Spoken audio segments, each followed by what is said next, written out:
get some popcorn too. Set this here for a sec. Outside, a lot of snow, buddy. Whoa! We got lots of snow. We got lots of snow, girls. Want another one? One more? Whoa. Can you eat it? There you go. There you go. Yeah. Alright.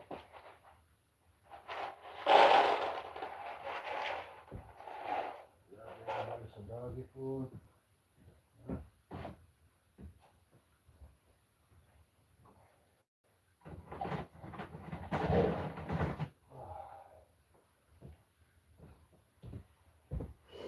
We got a major storm, didn't we, dudes? There? That's a pretty big snowstorm, buddy. What do you think, Bear? What are we gonna do? What are we gonna do, Barry? How are we gonna do the snowstorm, Bear? How are we gonna do it, buddy?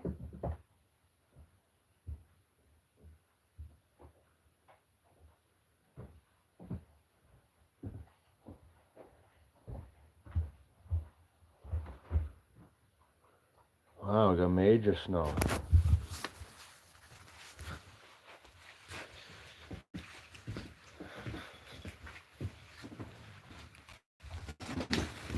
Oh, good girl.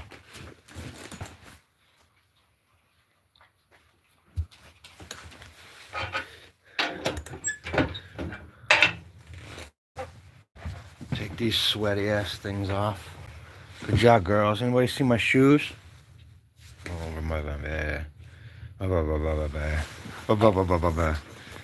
Things are cold. I wondered why. Got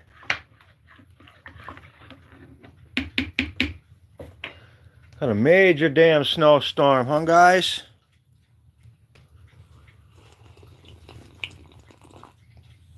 Oh, not bad. Let's do it.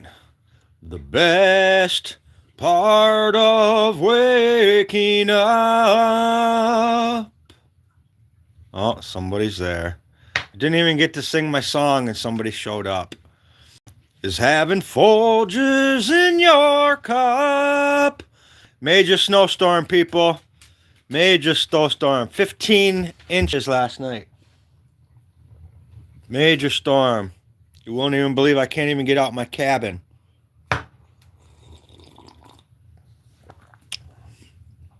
Crazy. Crazy. Crazy. You guys don't believe me? Let me show you. Let me show you the snow. Bless you. Oh, bless you, honey. Let me show YouTube our snow. We just got 2 to 3 feet a couple days ago. Now we literally got about 2 feet last night so far. Let me show y'all. And I'm looking, when I say 2 feet, I'm saying minimum of 2 feet last night. Look at that. Look at my picnic table. That was cleared yesterday. That's over 2 feet. We were expected 15 inches. It started last night around 4 o'clock, 5 o'clock in the evening. But yeah, we got hit hard. It's not done yet. We have 45-mile-an-hour winds and all kinds of stuff.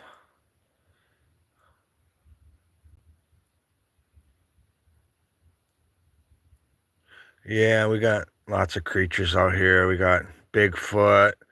I got 4 Huskies here, 3 cats. I got 2 pit bulls. We have a lot of creatures out here. Coyotes, fox, wolves, bears, bear prints every morning out here lately. Good job, Bear. But yeah, we got creatures. And we're not afraid of ghosts either. Everybody is a ghost. We all have a ghost in us. Didn't you know that? You have a ghost in you too. Wait for my bed boy. Any pet? I don't even know what that is. Pet goose? My eyes aren't bad. What is that? What is a pet gur? Or what is that? I don't even know what that last word says.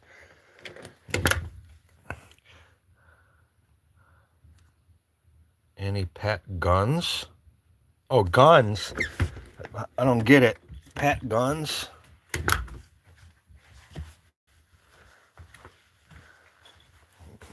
Hi.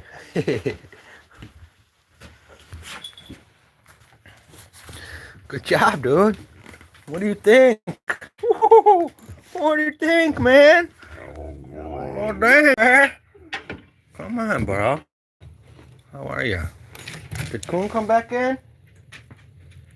No, Coon's still out there? Well, what's he doing? Pooping? Dang.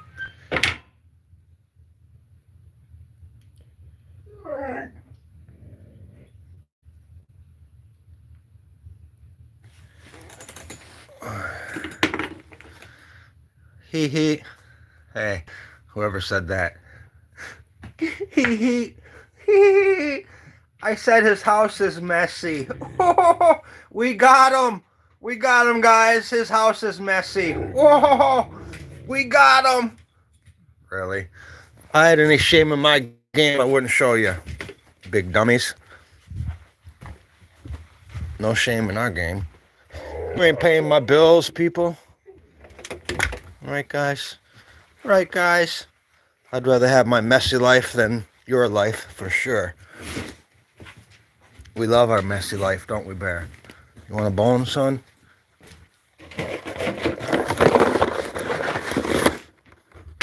Not my favorite damn bone, Daddy. Come on, Daddy, I want a steak bone. Not no dang milk bone. Oops. We got him, guys. We said his house is messy. Oh, man. We really hurt his feelings today. You got me. No, you guys got me pegged.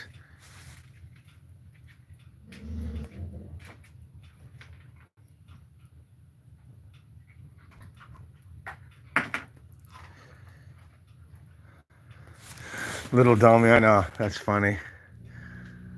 I identify as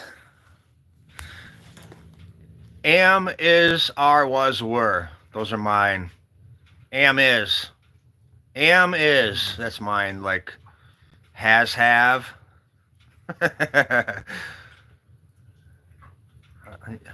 You guys are funny with comments. I don't get mad, so you can't penetrate that, but I'm a Apache helicopter. Nice.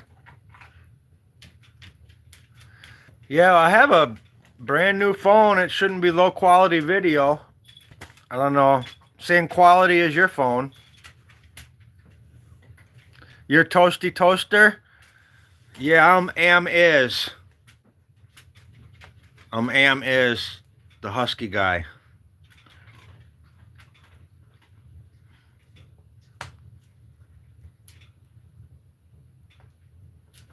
You identify as a woman that identifies as I like it. Let's get some normal stuff going on here. I like that. I identify as a man who identifies as a man.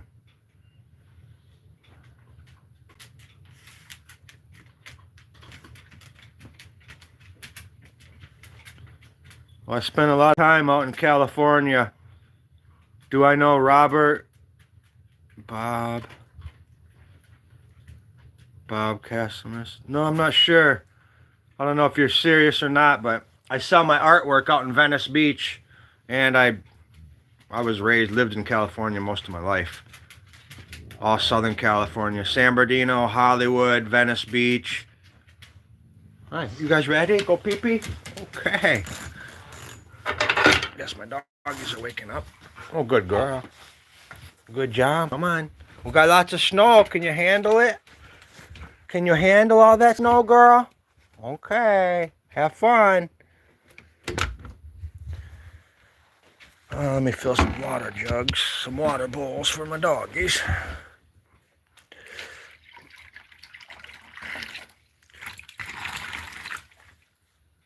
This cabin's brand new. I just did the walls, the floors. This cabin was built only a couple years ago, manufactured, so it's not really. I keep the blankets on the floor because like a dummy, I put this type of floor in. It's a little bit slippery for all my dogs, so we lay blankets down for traction, and that's sort of what kind of makes it appear messy, but it's not that bad. It's just tight quarters. But yeah, my table's dirt. You know, my wife, she says the same damn thing. So I hear it all day long. Well, what guy, you know, what dude isn't a little bit not concerned about cleaning? Yeah, I don't know what's going on, Bob, this morning. Excuse me. I'm not lying, but I knew this was going to happen. We didn't get any snow until last week. And I mean no snow. We got a little bit of a dusting in November. Maybe 1 or 2 inches, nothing major. No snowmobiling. But I said in my heart, I promise you when it comes, it's going to come hardcore. And then last week we got over 2.5 feet in like 3 days. It snowed 10 inches, 12 inches, and then 8 inches. 3 days for us. And so that only stopped 2 days ago. So for the last 2 days I've been shoveling and snow blowing. And then we got another advisory yesterday and my heart sank. I'm like, no way, please say no. Please say no. Not this area, please, no. Sure enough, 15 inches last night. Sit and come on.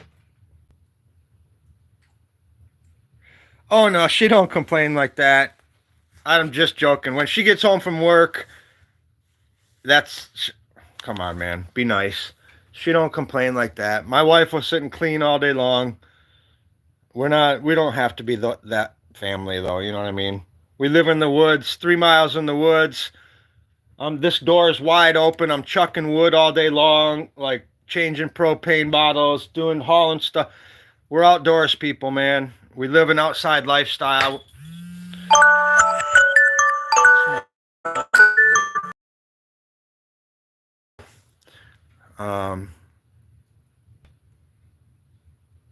No, she complained, or I shouldn't have said complain. If she was here, I wouldn't have said that. I'm just saying, you're not the first person to tell me that I'm messy. That's all I'm saying. I can accept my weaknesses.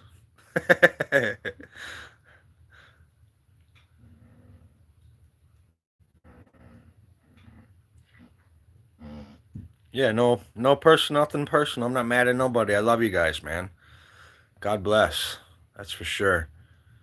I know I've got a lot of stuff I can work on as a human. Cleaning and tidying up is probably one of my weaknesses, you know. But if you go outside and look at my yard, man, I keep a clean yard, tight driveway. You know what I mean? My roof's, my wood's stacked, our vehicles are out ready to rock. Everything's oil changed. You know what I mean? I keep a tight fort, but when I come in here, I'm freezing. I throw my clothes off. This is just like a dry cabin, basically, for us. We have a full-size RV outside that we cook in and utilize just as much as we do in here. Anyways, it's the northern Michigan life. Husky life, baby. I was supposed to go get my truck done today, brakes and a pre-plow package, getting my plow installed, but I don't think I'm leaving. I'm not going to go out there in this storm. Oh,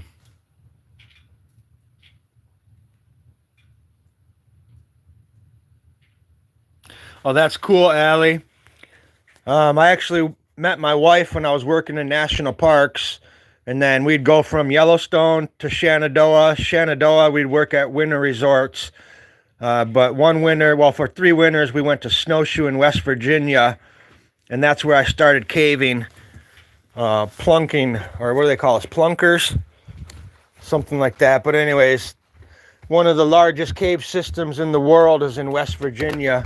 People don't even know that, but there's a city, basically a small city underground near Marlinton, West Virginia, in the caves. And you go down about a mile, you finally get to it, and it's as big as like a football stadium. And you get in there, and people for thousands of years have been doing clay figurines. So it looks like as big as the Pontiac Silverdome. It's about a half a mile big underground cave, but it has over a million, and I mean perfectly beautiful. Like an artist was down there for 100 years making figurines, full-fledged statues, all the way down to miniature Buddhas, pyramids, bridges, and this is in a cave, miles under the ground, all made out of clay. I couldn't believe it. But yeah, that's awesome. That's in Marlinton, West Virginia. If you're ever serious about caving, you could probably Google it and find out where, where it's at. But that's up at Snowshoe Resort in West Virginia. Yeah, it's pretty amazing, to be honest. I'm like, who could spend that much time underground? Like, I'm not lying. There's probably over 1 million figurines. It's about a mile long. The whole room it's a cavern underground. Like I said, it should be one of the 6 wonders. Last thing I'll say about it, Allie, is the reason I'm so adamant about that is because it's not like a kid went down there and was just putting clay together and making stick figures. This was like a full-fledged, or a group of artists, or I don't know who it was, but these are exact replicas of humans, the Buddha, like the Golden Gate Bridge, pyramids, there's towns, they built trees, they built waterfalls. Like this is a whole city that's about a mile long made out of clay. But I'm talking full-fledged figures that are every wrinkle, like somebody was detailed. And they couldn't have brought them down there. There's no way to get through the entrance. You got to slide down this thin crack about 40 feet straight down. You couldn't have carried those figurines down there. So literally somebody spent years down there doing these things. I'm not sure. Quite honestly, anytime I was in that cave, I was so paranoid. I'm not a caver at all. But to get there, you literally have to go on your back, on your belly, crawl through an inch of water. There's a section where it gets so tight your head's like this, and that's not me at all. Like, when my friends, they lived up there, they showed us that, and so that was the thing. You finally get into this big, vast, open area, but the point leading up to that vast open area was just like not for the weak of, the lighthearted or whatever. I couldn't imagine if it flooded, there would just be no way to get back into that, the safe section. Yeah. Yeah, I'm honestly, so that's when I worked at the Junction in West Virginia up on the mountain. All the locals up there knew about it, and when you drive down there, there's a plaque right on the wall. They actually cemented a cement plaque that says blah blah blah, enter at your own risk, there's no rescue service. Like, there's all these warnings on the plaque saying you're flooding, death, people, you know what I mean. There's the whole paragraph on the cave, so there's plenty of warnings in place. But well, yeah, I'm a little guy, but who's out? We still got people out. Oh, come on. We got doggies out. Let's go. I got doggies in, doggies out. Hi, guys. Oh, I can't believe I got my truck done yesterday. That's so cool. That's so cool. Got her out here. This is our third. Wow. Going down like a monkey, and it's all right. Coming down like a monkey, but it's all right. Woo! Snowing good. Can't even see the RV lights on. You can see the RV out there, you guys? I got a major day today, and it's not even done yet. I was kind of fibbing. I cleared that 15 inches from 2 days ago, but I still had a section to go, and then I got that warning. I'm like, well, why do I want to go finish this when I got 15 more inches coming?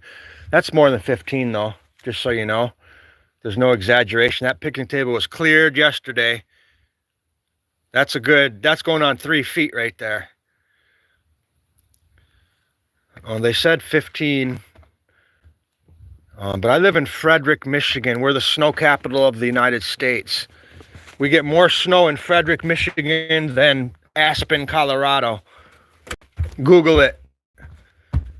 This little town that I live in gets more snow. I don't live in a town. I live in the woods 3 miles back. So we're not even. My wife had to go to the hospital. She works at a hospital. She had to go there today. I'd be begging her to call in.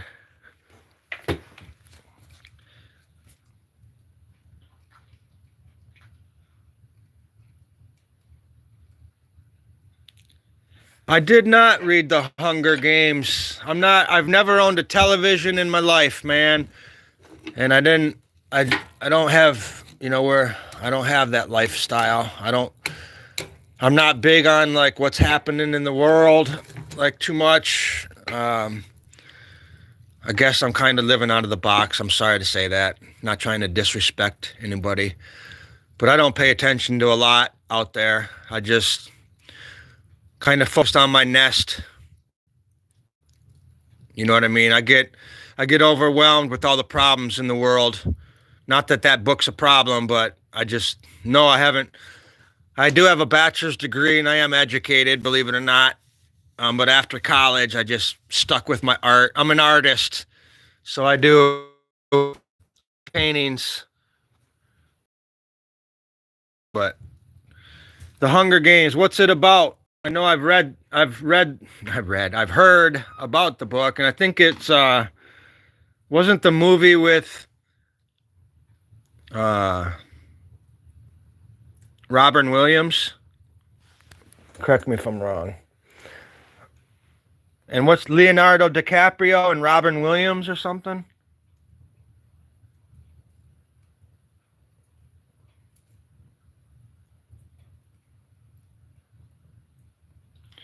Oh, I went to art school. I have a degree in art, fine art painting. I'll show you some of my stuff real quick.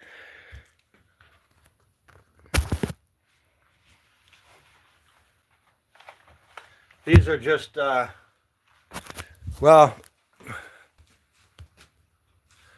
I do a lot of underwater stuff. I do a lot of everything, to be honest. These are all 6-foot paintings. All of my large paintings are up here. I have 160 something paintings here. These are all my large, 6 to 8 feet minimum. They're big enough to get through the door, but I couldn't put them upright and get them through the door. Sometimes I make them a little bit too large. But anyways, these are just all the paintings. I do a lot of abstract fish, but I also do portraits and I do animals. But I'll show you some of what I'm printing off this. I've got a website with Shoply. It's a new platform that's out there, guys. I don't talk a lot about it till I'm ready. It's not quite ready yet, my website. But anyways, show you some stuff here. Some abstract pieces. Here's one of my abstract landscapes. These are all going to be prints. These are just cheap watercolor paper. Here's the Temple Bar in Europe. Here's an abstract piece.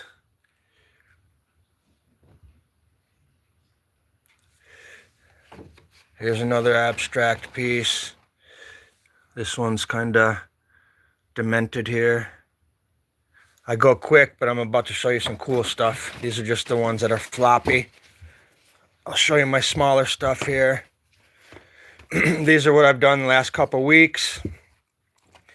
I did this, I usually do one of these a day. This is a little mosaic one I did. A lot of detail, I love it. I'm considering this being part of my logo.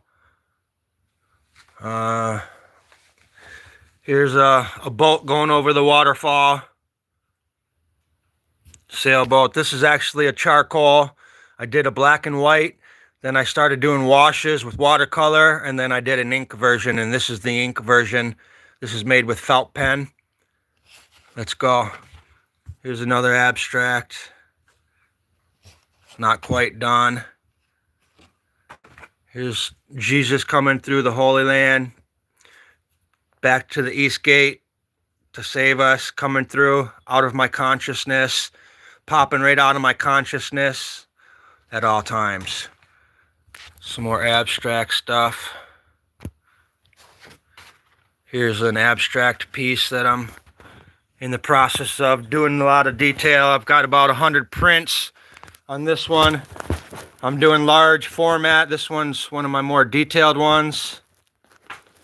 Check it out, guys. Tell me that's easy to do all that detail. Anyways, that's a face. That's a portrait of me. If you look at that, look at it close. You see me in there? It's a self-portrait. Now look at me. You see me? Now look at that. You see it? I'm in there. That's me. Hang on, don't be bored yet. Anyways, that's awesome. This painting right here is going to be a good seller. Especially when I print them off any size you want. I can print those 10 by 10 if I want. Here's another one I just did. I just did all these, but here's another self-portrait. A lot of people say this one reminds them of an Aztec style. Like Aztec. Again, this is felt pen, watercolor. All of my paintings, by the way, you can flip any direction, and there's different paintings. Like, there's stuff in every direction you go when you flip my work. I'm getting there. I'm going to show you guys some other ones here. Here's another self-portrait. I do a ton of abstract. This one here, you could flip it every direction. And it's actually something in every direction. Every one of my paintings you can flip. But I got to hang tight. I'm getting to the cool stuff. Aztec or Mayan, yeah, I hear both of those. I take that as a compliment. You know, I'm just, sometimes. Here's my cartoon characters. These are all my original characters. I put these characters in all of my paintings. Like, you'll see, like, these guys, they're in every one of them incorporated in there. Like, you just got to look for him. Here, he's in the corner. There, he's in that corner. This whole thing is this guy right here. But this is this guy. This whole big face is this guy. Anyways, you just got to look at the art. Same with this one. Here's some more of my cartoon characters. I should have been a cartoonist, but I like it across the board. And not a lot of people are cartoon lovers when you sell your art at the festivals and stuff. I do realism as well. I'm trying to find my other ones that we're getting at here. Oh yeah, here we go. Here's a couple. I'm missing one though here. There's another abstract one. When I show you all of them at once, it's too much. Because my work's so detailed, you know what I mean? You really need to look at one at a time. But anyways, I was trying to get my black and white abstracts for you. But I want to hit my coffee. But yeah, that's what I do. I'm on TikTok at Running Wind Adventures. I literally have 250 paintings on TikTok for sale. And then all my prints. So I have prints of everything available.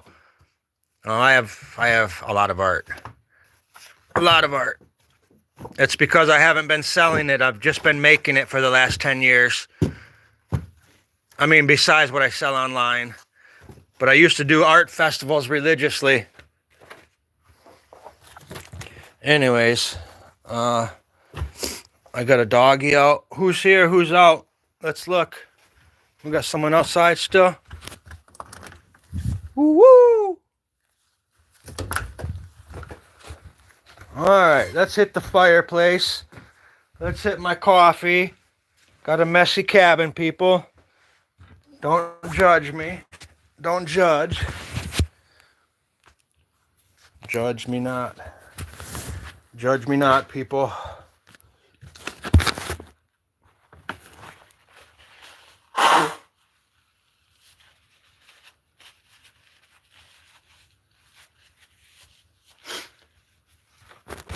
It's a good thing I'm human. If I wasn't a human, I'd be so mad at myself for not being perfect. But since I'm human, I'm not mad that I'm not perfect. You know what I mean? Oh, let's check our fire. Why are we looking at me? Let's see what's really going on.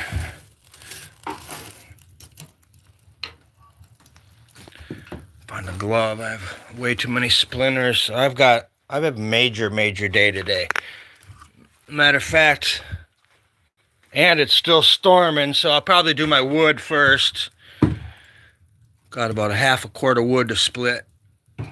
Do that, and then, hopefully by then, well, first I gotta run Huskies. Why? Alright.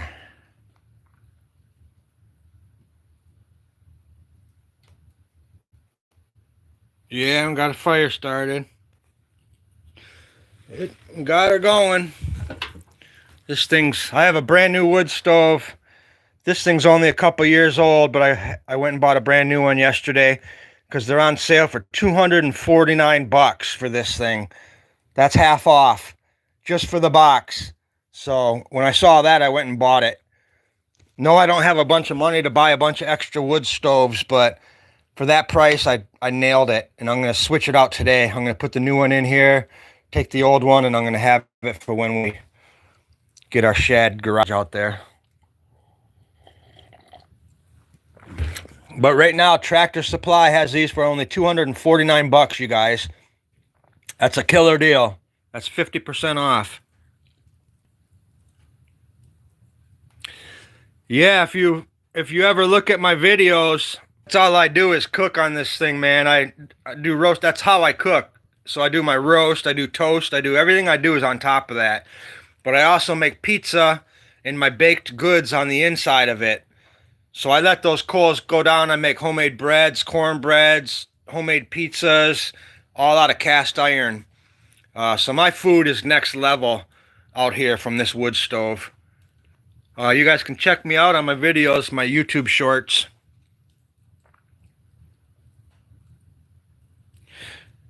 No, she's not driving anywhere. Well, she has four-wheel drive. We have four-wheel drive. I have a truck. The only one that doesn't have is my van.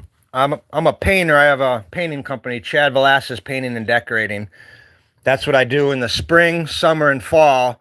And then the winters, I turn and do my art. But I do art year-round, but the painting company's so decent. The money's decent. I can't pass it. You know what I mean? It's just my little business. I work for myself. There's nothing starving artist about. But anyways, so we have four-wheel drive. She's not going nowhere today. She's out in the RV right now. Yeah, we're here. We go back and forth. We have two kitties in the RV. We have three kitties out in the RV right now. And maybe one, it looks like one dog's out there. But we have two buildings that we're in and out of. The RV's got it's fully contained. That's where, that's where we cook a lot of big meals. Like she's cooking stir fries and she's out there baking right now. Probably not yet, but. And we have a nice full-size bed out there and it's pretty nice. It's pimped out pretty well out there. But the average person would look down on us just because we live out here, in a trailer in the woods. But, quite honestly, we could get a mortgage But we're rent free, man. We don't pay bills out here. And that's what I love. We own this little shed. My point is, I don't know, man. Get a mortgage. Like, we definitely qualify for mortgages. We get them in the mail all the time. Oh, da-da-da. Here, take out a loan. No, thank you. I'd rather live in a small space, rent-free, huge house that I'm paying on till I'm dead. But that's just me. My wife's going to Thailand here. She just bought her ticket yesterday. So we travel a lot. Just, there's no room for a $300,000 mortgage in my budget right now.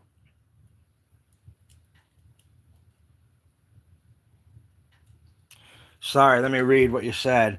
Dutch oven, yeah, baby. I've got a whole collection. I'm a big fan. Oops, sorry. I'm a big fan of cast irons. I use these daily. So I got my, this is a Morgan. I got a couple Morgans. I've got a big casserole one. I have a shit ton of casserole. But this is the big boy right here. This bad boy. This is a $200 piece. This one, look at this. This is my baby right here. Fits in my oven perfect. I can do half pizza, half cornbread. That's usually what I do. I'll do 2 different flavors in one thing. I'll set it here for about 2 hours, get it screaming hot, oiled up and ready and primed. So that way when I set my dough down first, it just gets that nice crisp texture automatically. It doesn't sit and burn because that thing's already piping hot. And then I put it in here with just a little bit of coals. Close that door. Sometimes I just leave it cracked about like that to get the airflow. And I'll tell you what, within 10 minutes, whatever I'm cooking rises to up and over this thing. It's just, this is the most uniform pan I have for a cast iron. I swear by this girl. I've got a buddy with that.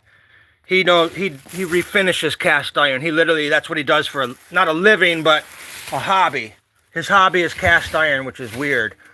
Weird hobby, but he's got like all the OG ones, man. Like some that are worth, thousands of dollars. Oops, darn it. That's why I don't like to set them inside of each other, because I keep mine well oiled. Like right now, that's all oil in there. See that dripping? I keep them nice and oiled and lubed up. That's the key. Prime those things up ready. Keep them primed and ready. They never see water. I just wipe it, and whatever I cook is from the next meal. Just never wash them, man. Just wipe them good. Getting hot now. Well, what time is it? Is it even 5 yet? 5? Yeah, 5:20 already. All right, we've been up and at 'em. Yep. Small space. This little cabin's not even 500 square feet.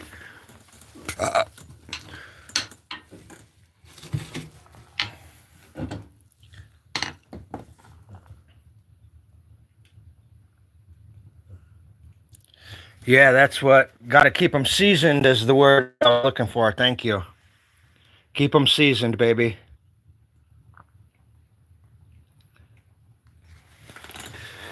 Yep.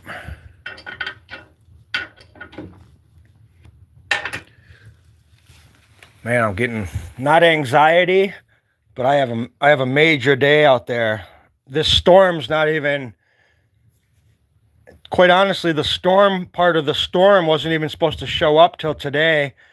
According to the radar, yesterday was just supposed to be a couple inches, but we got like 15 inches last night. And then the radar showing the dark parts just starting to show up. So this might be a 30-inch storm.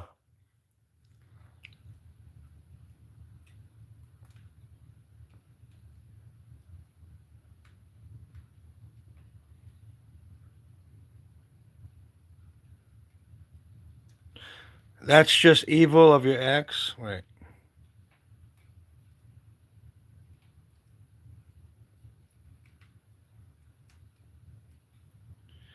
Yeah, that sucks. I don't really have a pizza one per se, however you say that, per se, for say, whatever say. But I use the casserole pan I just showed you is decent. But if I'm doing when I do my personal pizzas, because my wife's from Thailand, she's not a big pizza lady. It's not in her diet. But anyways, I use one of my smaller ones. And boy, oh boy, it just rises up and it's like a deep dish. This one right here is my deep dish. And just golden brown edges. Like, but I have to saturate them, I keep them lubed up. So right now, you're looking at that going, that's nasty, but it's just primed up right now. Before I used it, I would wipe it super clean, of course, and then do another thin layer of oil. So right now, it's just staying with a lot of oil in it just to keep her good to go. And then I wipe it up clean. It's just me and the wifey, so it's not like I'm cooking for the public out here. Well, the Huskies, they eat like kings and queens, but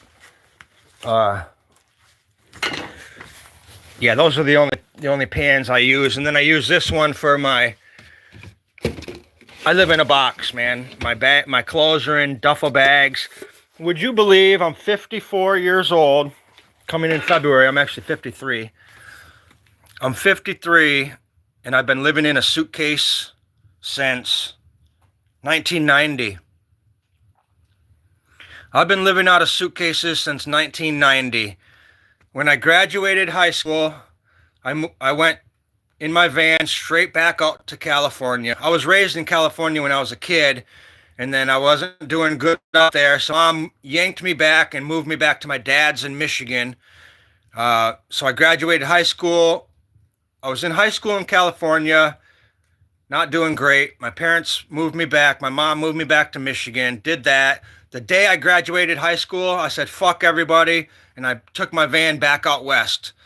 I finally had the freedom to have my own decisions. But anyways, I've been traveling national parks. I lived in the Hawaii Islands. I've been in a backpack my whole life, man. And I still am. We live in duffel bags. My dishes are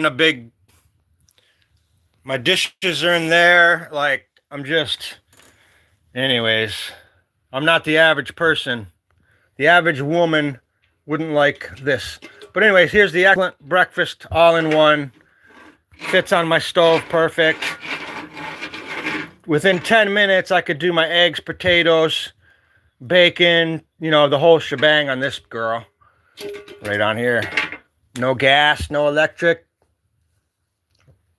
no money, just cook for free. I love it. Anyways.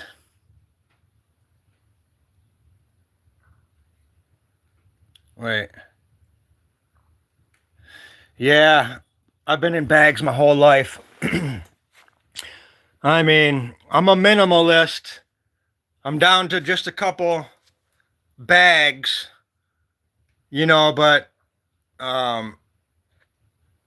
it's just, I don't want to say I've never been comfortable, but I've never been like home anywhere, I guess is the safest way to say it. I've never been home anywhere. I've traveled too much. I'm a nomad, and I've been married 15 years. We've been together 16 years, married 15 years, and this is the most I've never done anything as far as my travels. I mean, I went to Central America a couple years ago, went out there for a few months with a buddy, backpacking the Gringo Trail. That was fun. And then, of course, Thailand, I go with my wife. But besides that, I mean, I don't do the van life anymore. That's what I was getting at. Or national parks.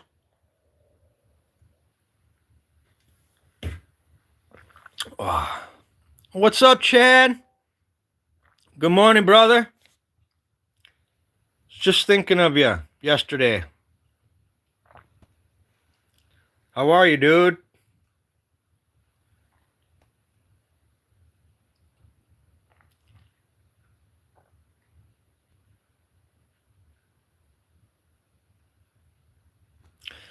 Wait, let me read what's going on with Allie. Hang on, what's going on, Allie? You live out of your bags now?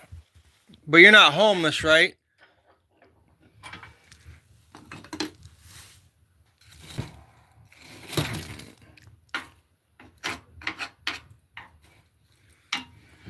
Don't go rebuilding Atlantis. Just joking. You guys watch that channel? Rebuilding Atlantis?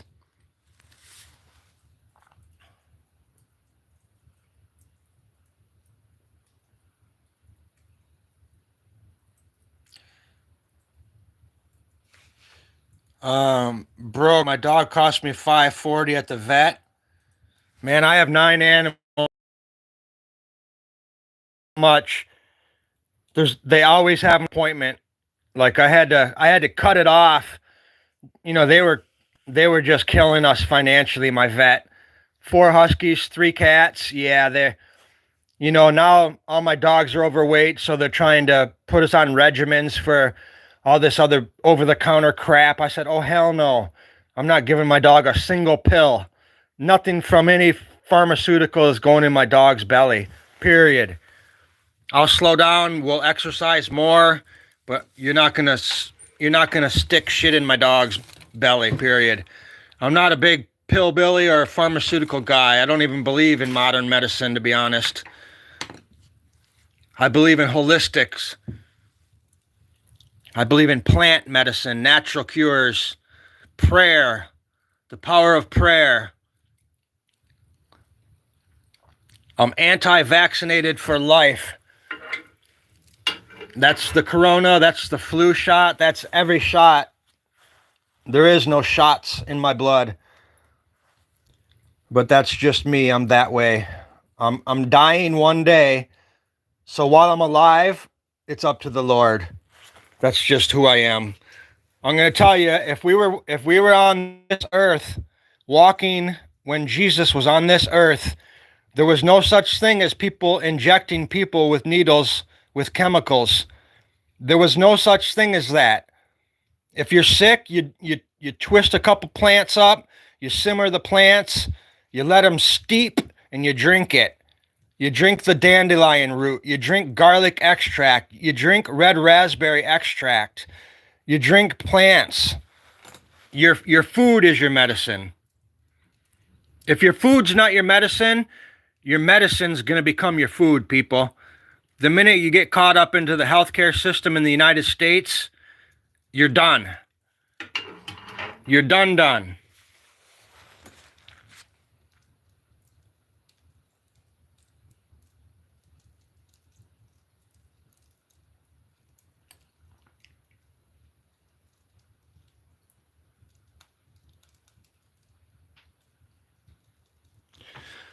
Yeah, Allie. No, I get it. I mean, I kind of live just like you. I have to we don't have water out here. You know, we don't have heat. If I don't cut wood and bring trees and cut trees down every day, we're on our own out here, man. So I understand but you're alive when you're living like that. So I don't think you're feeling sorry for yourself at all. But it's like waking up with a purpose. Reverse the psychology behind that, and make it a blessing and not a curse. Because on the flip end, you could be in a house with 25 bedrooms that you never even go into, paying $4,500 a month for a mortgage, and miserable as hell, soulless and spiritless. You know what I mean? So the fact that you're struggling a little bit in your RV that's leaking and freezing, I'll be honest with you, there is nothing perfect in life. This shed is brand new. This thing's 3 years old. But I got to show you just to make you feel better. This whole thing leaks. And what it is we have a metal roof. This is a brand new building. We have a metal roof. I keep this thing about 80 degrees in here because of the wood. That metal roof condensates. It drips down and comes to right here and collects and it drips. So the first couple years out here, I was stressing, I was praying, I was like, my anxiety was through the roof. I'm like, oh my God, I just spent 25 grand on this little shed. It leaks. What am I? Give it to the good Lord. Put a tarp on the floor, pray to the Lord, and turn the page, man. It is what it is. So you have a leaky roof. So now you know you have a leaky roof. Time to move on over to the next thing to worry about. You know what I mean? We have to give it all up. Give it all away. The Lord wants all of your burdens. I'm sorry. But I can help you, Allie. What do you want to do? You want to spread some awareness for you? Let's start a GoFundMe. I have 18,000 followers on my TikTok. In my TikTok, when I go live, sometimes I get 1,000 people in there. Allie. Let's start a GoFundMe for you. Nothing with me. We'll put it in your name. We'll make it to where you can withdraw it. But you can promote it on my TikTok if you want.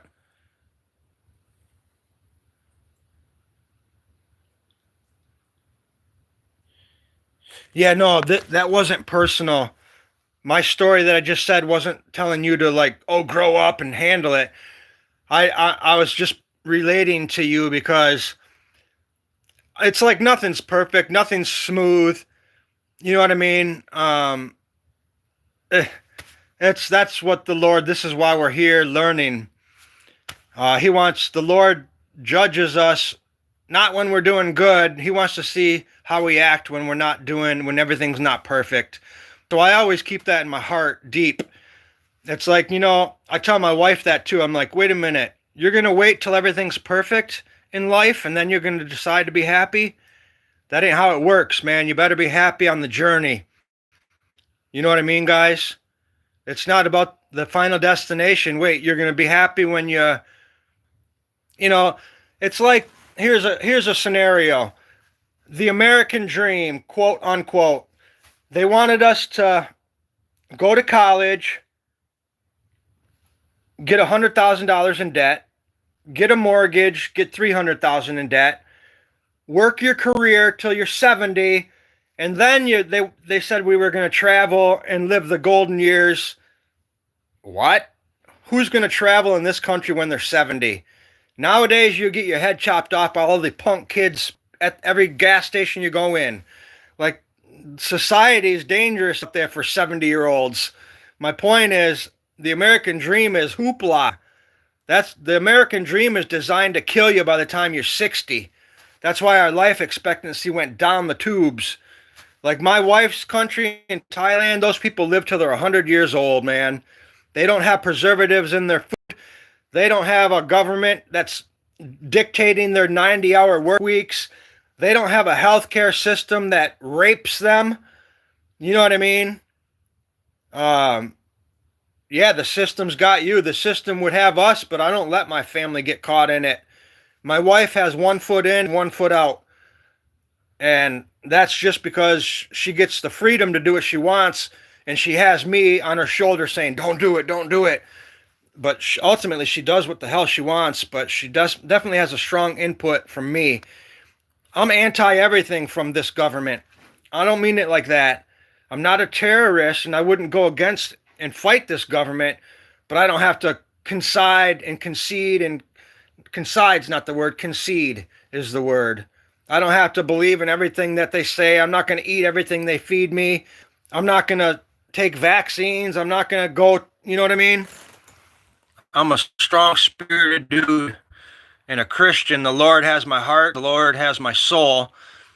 So what else really matters? A leaky roof don't matter. A broken down RV doesn't mean anything. That's just your test. Trust me, the Lord's going to put you out of that mess one day. But right now, he just wants you to ask him. That's all that Jesus is waiting for. Allie, you turn it over to the good Lord. I promise you, Jesus is going to give you the answer so fast. It's going to make your head spin.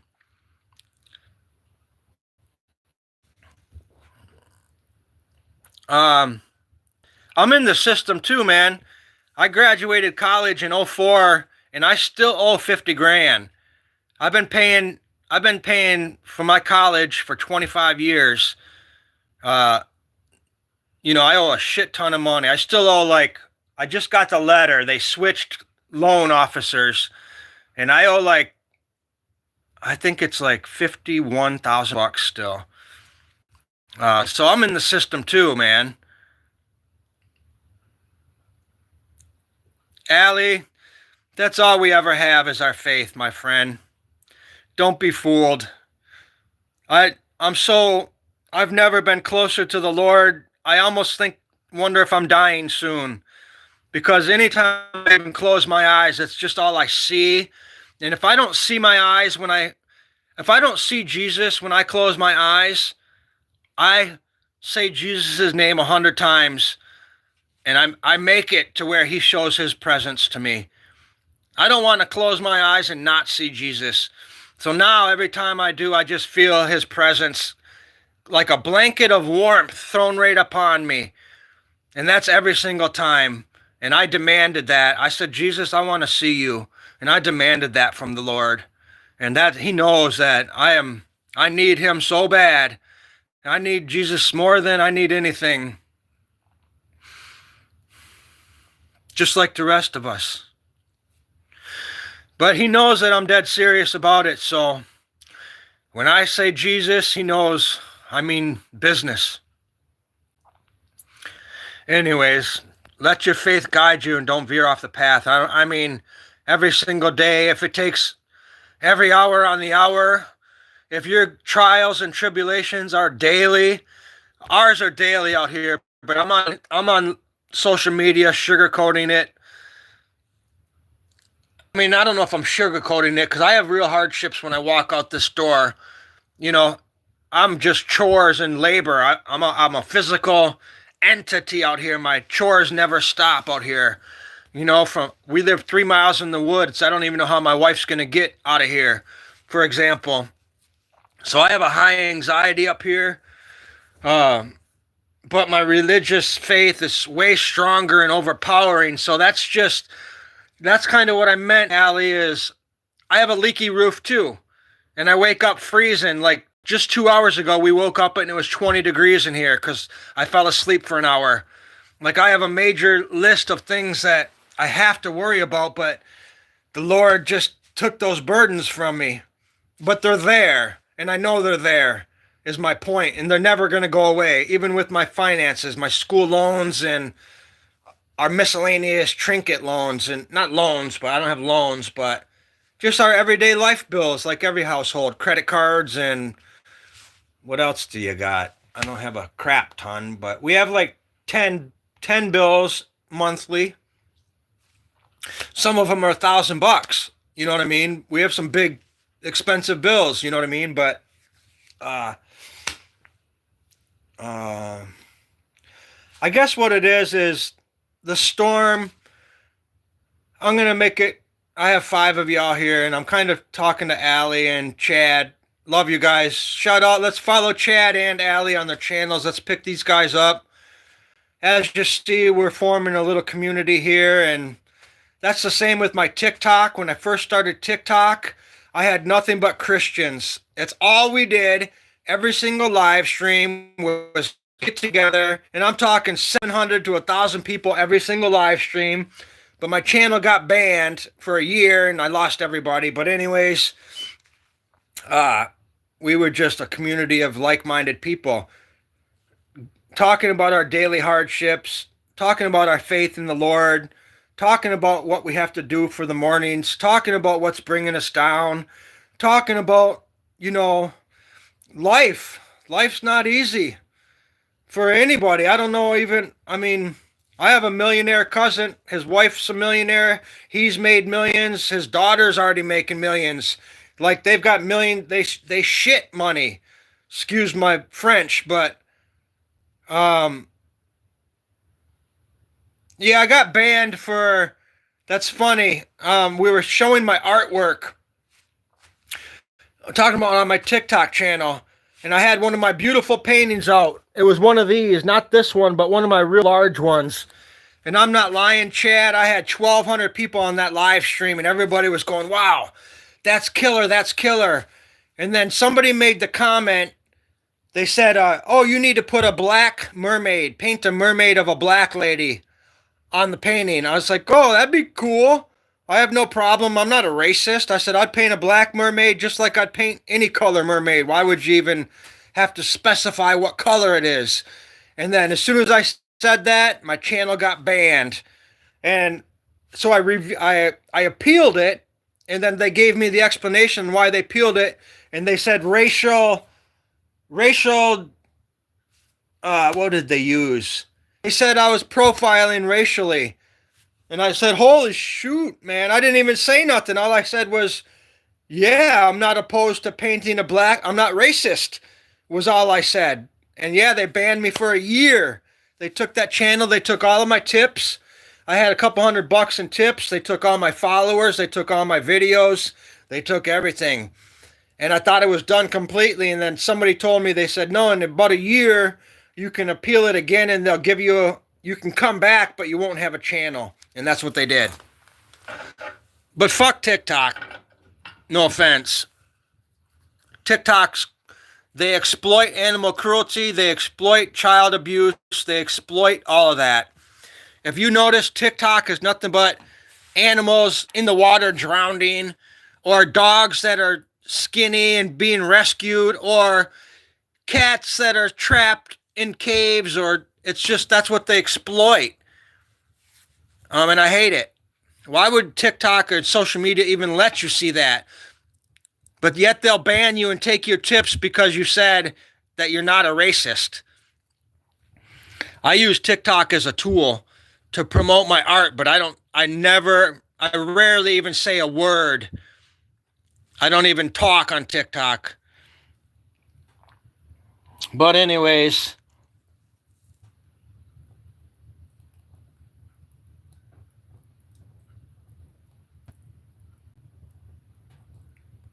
yeah, no crap. How dare me have no problem, right? How dare me not be a racist? That's exactly right, because that's you said it right there.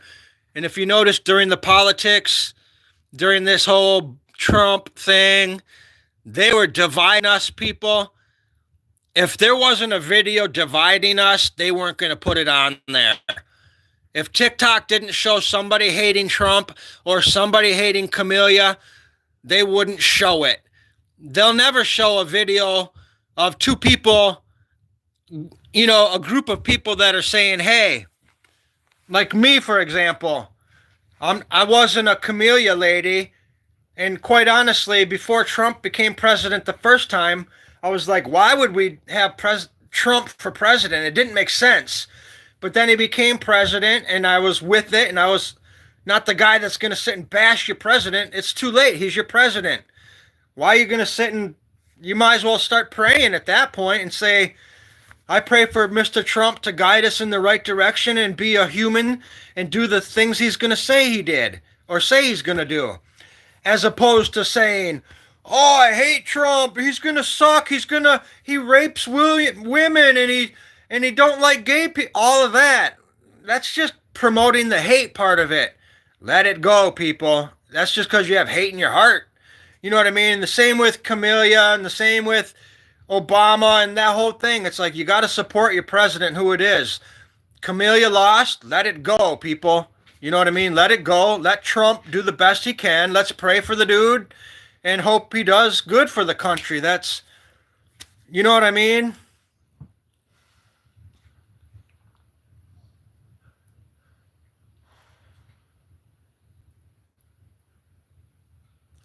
Well, that's all. That was my point.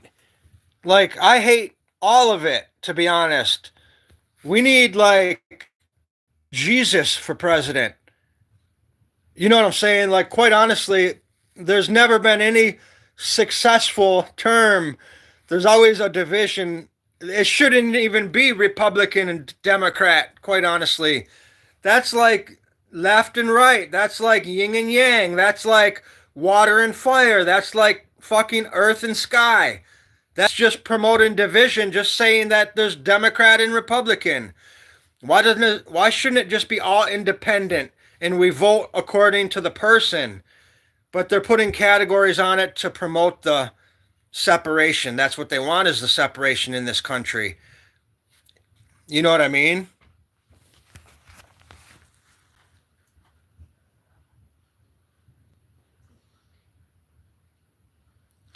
Yeah, Allie. I'm not anti-gay. I'm not anti-not gay. If you're gay, if you're not gay, do what the heck you want to do. Okay? I'm all for that. If you believe in the Lord, believe in the Lord. If you believe in Satan, believe in Satan. I don't care if anybody else's beliefs politically, spiritually, monetarily, but the golden factor in life is you just don't want to burn anybody on your path. Believe in what you believe in, but make sure you just treat people good. For one, that's the main thing. That should be the golden rule. It doesn't even matter what we believe in. Keep it to your damn self. You know, structure and belief comes from within anyways. But the social media is the real division. It's allowing the people to express their hatred, and that's all that did. And when you have one person holding the phone saying, I hate this, it's so easy for the other person to say, wait a minute, you're hating me if you're hating that. You know what I mean? So that's why everybody takes it so personal, is because you're seeing the fact that other people are against what you believe. So that's the thing. They're exploiting this. They're exploiting the division, and it's exactly what they want. They conquer by dividing. Conquer and division. Have you heard that? That's been the famous success for war. That's the number one. That's what the Romans did. They divided the citizens, and then they came in and conquered. It's like the classic recipe for winning a war. But anyways, I'm ecstatic that I have the Lord. I often wonder. Let me read what you said. It used to be one nation under God, but lately we've separated our values from that. I believe in freedom of religion, but we have to respect our founding beliefs. Absolutely. Isn't it crazy we have the ability to talk from such vast distances when we as humans still continue to argue? Well, that's it. Good girl, how are you? Good job. You can get up there. You want to go out? See, my doggy wants to go pee-pee. Let me throw a log in, honey. I always think of back in the day, for example, when Jesus walked the earth, and when he would come into a village, and what was the structure on earth before the awareness of Christianity? Like, say for example, Jesus was born, but there was a time on earth before Jesus. What was the structure that people had? Like, what did you believe in? What guided your life before Jesus? Was there another entity that people worshipped? Like, what gave people the structure to be good people or to not murder somebody? Where was the guidelines in society? And this isn't anti-anything. I was just curious, like, a lot of us in the world now, we have Jesus for structure, or Buddha. Like, my wife's Thai Buddhist. She believes in Buddhism. But she's had structure her whole life. She believes in Siddhartha and his teachings and, all of that, and reincarnation and all of that. But it's structure. There's no right or wrong. It's beautiful. It's structure. It's belief. It's faith. She's a beautiful person with a beautiful heart. It's not Christianity, but it's still structure, and there's no right or wrong. But my point, what about the people before structure was around? Where and how? How did we... You know what I mean? How did we transcend? How did we where is it that we went when we died if we didn't believe in Jesus? Was it just living day to day and then no future and no past? You know what I mean? Or is it that the textbook meaning the Bible, did the textbooks come on the planet because all of those generations of life and civilization before Earth, before this, was not successful? Is that where the book came in? I'm just curious. I'm all about Jesus, but I'm just curious about the structure of life. Where and how did it come from before the Lord? You know what I mean? Yeah, Greek and Roman Siddhartha and all the mythical, you know what I mean?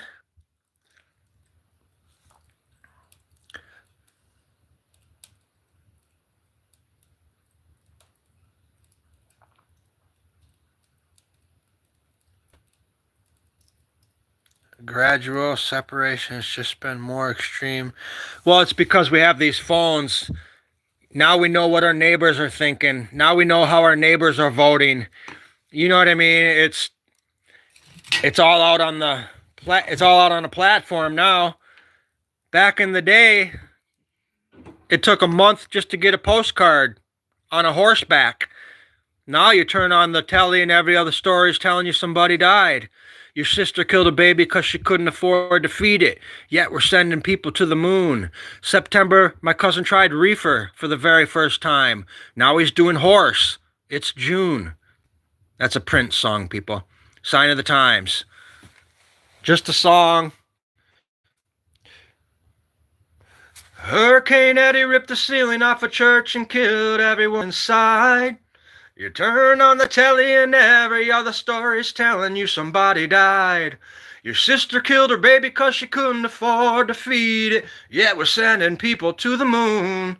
September, my cousin tried reefer for the very first time. Now he's doing horse. It's June. Dun dun dun dun. Dun dun dun dun. Sign. Sign of the times, mess with your mind, hurry before it's too late. Let's fall in love, get married, have a baby, and we'll call him Nate, if it's a boy. Dun dun dun dun, dun dun dun dun dun. Sign. Hurricane Eddie ripped the ceiling off a church and killed everyone inside. You turn on the telly and every other story's telling you somebody died. You know what I'm saying? Your sister killed a baby 'cause she couldn't afford to feed it.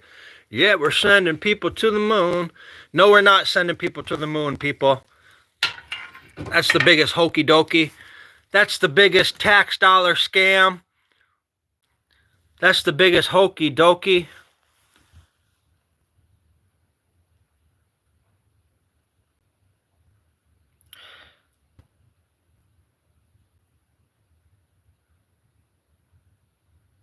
Oh yeah, you're right.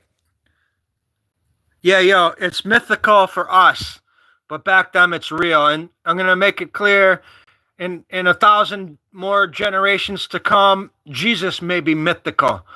You know what I mean? So it's like how you perceive our past beliefs. Yeah, that wasn't I'm actually Greek. My father's Greek and all that. So I know Greeks have a God for everything. God for sun, God for grass, God for, you know what I mean? So yeah, I didn't mean it like that. I was just wondering, like, way back in the day when people were just like, before there was even anything to write down, books and stuff, like Neolithic, Paleolithic eras. Like the Neolithic, think about it. Like, what did you wake up and do? There was no structure. You woke up and you were making tools, hand tools, just to, you know what I mean? But it was still existence. My point is, like, did you believe in the afterlife? That was what I was getting at. Like, what was people's structure way back in the day? before there was a book to read about the Lord. You know what I mean? Before there was a Bible. Like, how would anybody imagine there being a God? If you woke up in a cave, just for example, if you're a cave person, you know, the cave people, for example, the Stone Age, you woke up in a cave, born in a cave, you're all dirty, you got a bison skin for clothes, you know, you're eating twigs and berries, but how on earth would you even think that there would be a God if there was nothing to tell you or nothing? You know what I mean? That was kind of what I'm getting at. Where would it come from to believe in a God or something that's besides what you see? Like, why would you look in the sky and say, hey, there's got to be something up there that made me? Why would you even think that you came from the sky? I wouldn't. If I was born in a cave, I'd think that that's my mom, that's my dad. I probably wouldn't think any further than that. But it's the fact that generations have given us scriptures. You get it? We have scriptures to read. This book says there's a Jesus. This book says there's a Satan. This book says there's Siddhartha, Buddha. You know what I mean? That's all I'm getting at. Like, we've had stuff to give a structure. What about when there was no structure? Does anybody have an answer? I've thought of that my whole life.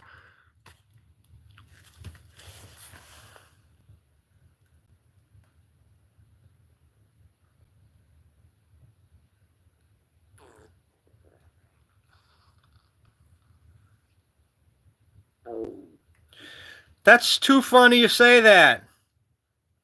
The Terminator's totally real. That thing that's in the trees that you can't see, that's totally real. And I'm not out there, but so's Bigfoot. So half the creatures in the movie Star Wars. Don't be fooled. You guys are gonna. This is where I may disconnect with a lot of you guys. All of that stuff is real. Every little character, all of that stuff is real. I'm 100% believer of that.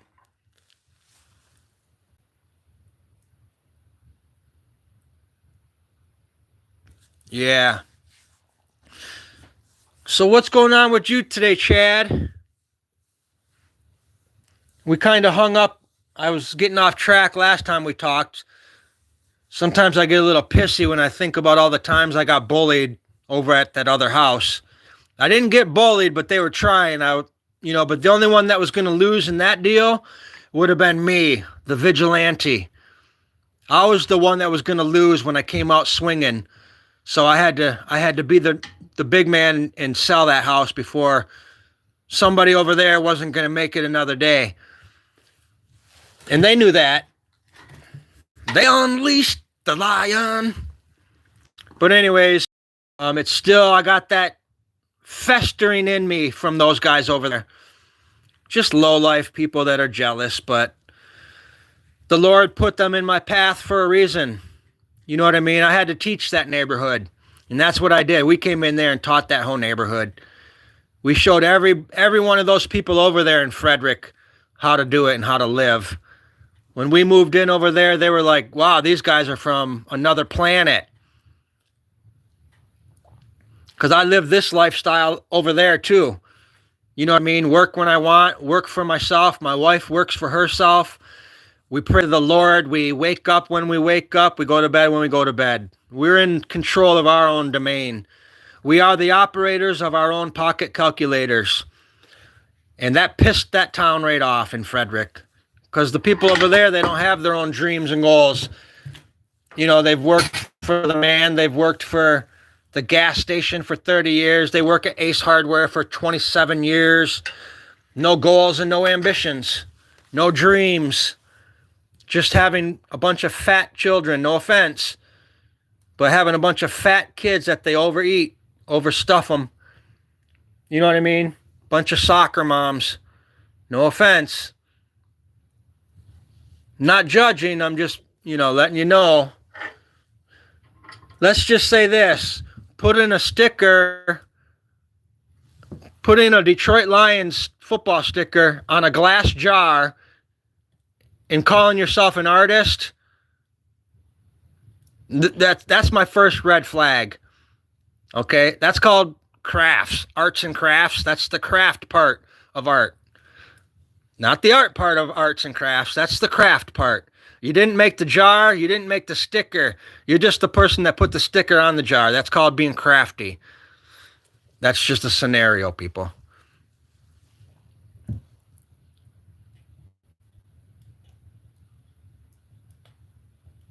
Soccer moms are hot. I meant the Karen part of the soccer mom. You know, Karens driving the minivan.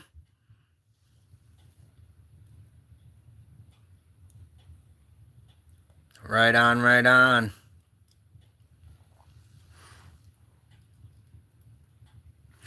But on the flip side of all of this conversation, wouldn't it have been cool to be a part of a society that was just Jesus?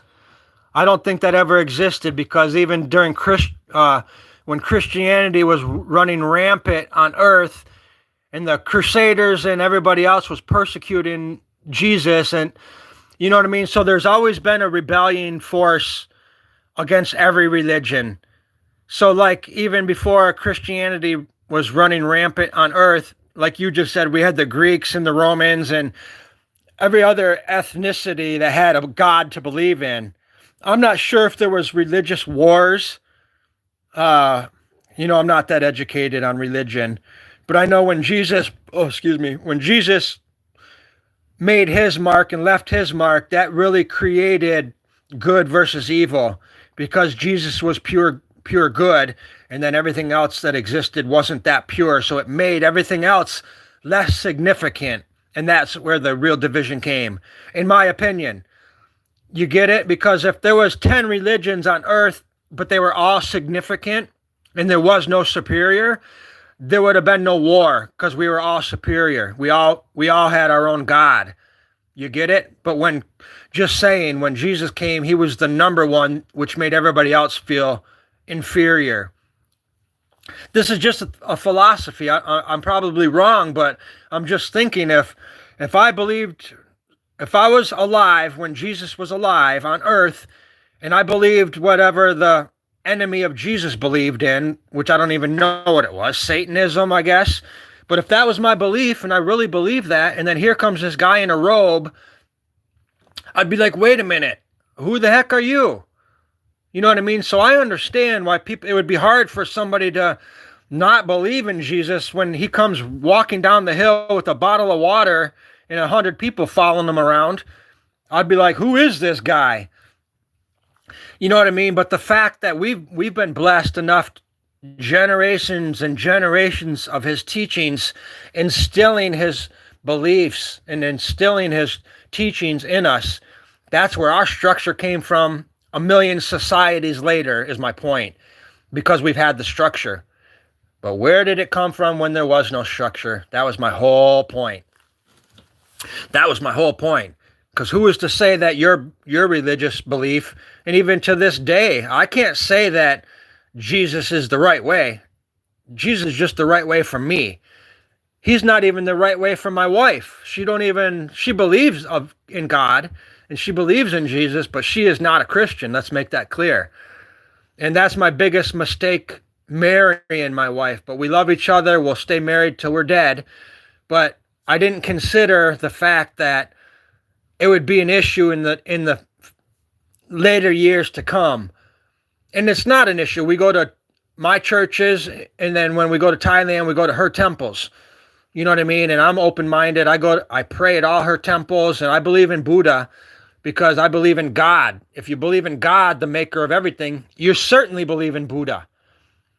You understand? Because that's all part of the everything. And I actually read the book of Siddhartha in college, way before I was fucking married. Not even in college, I'm sorry, high school. Before college, I read the book of Siddhartha, and I loved it. So I knew all about Buddhism before my wife, which is kind of crazy. Matter of fact, there's a lot of Buddhism that I tell my wife about, just because I feel like I'm well versed in that. But anyways, I've read a shit ton of books, like mystical mythism, like, you know, stuff like that, like right on the cusp of realism and spiritualism. It's called mystical, mysticism. But anyways, let me read what's going on here.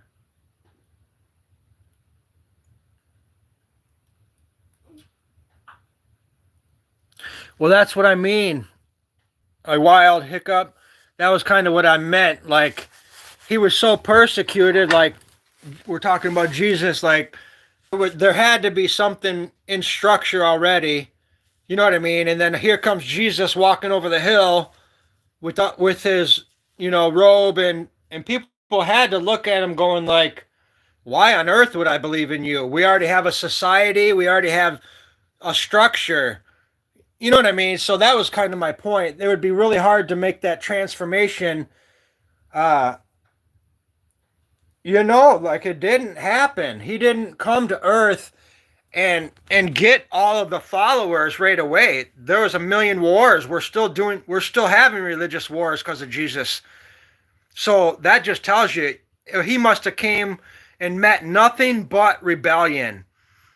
Like he had 20 people following him, but he had a million people throwing stones at him. Every village he went to, people were throwing stones at Jesus. The last place where he got killed, that was the final straw. He went to his final village and spread his final message. As you know what I mean? He's still spreading the message, but my point is, in the flesh, he walked to that last village. That was his last seminar, or sermon, that was his last speech to promote Christianity. That was the last village he walked in, man, and they took his life.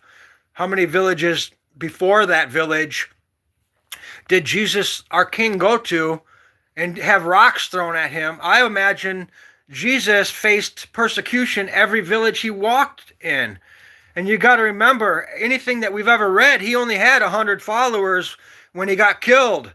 Or, when he parted the Red Sea, he had 20,000 people following him at that time. But my point is, that's nothing. That he didn't have a huge following when they finally killed him. I say 20,000 isn't huge, but there was no internet to spread. If we had a cell phone when Jesus was around, Jesus would have had millions and millions and millions of followers. But the fact that he was walking around from village to village, and I'm so excited to talk about it, it's just from what I've read and what I envision. It's just, wow, that dude, what a king, man. There's nobody that's ever worked harder in life than Jesus. Spreading the word one footstep at a time in the hot desert sun, man. You know what I mean? Spreading nothing but love. Trying to abolish hatred. In a nutshell, that's all he was doing, is trying to abolish hatred, you guys. He was trying to spread love. And that was it.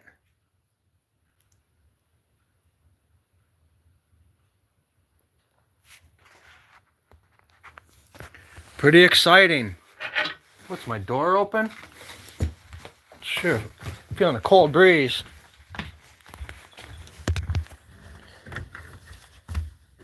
Come on, girls. Feels cold. Where's that cold breeze coming from?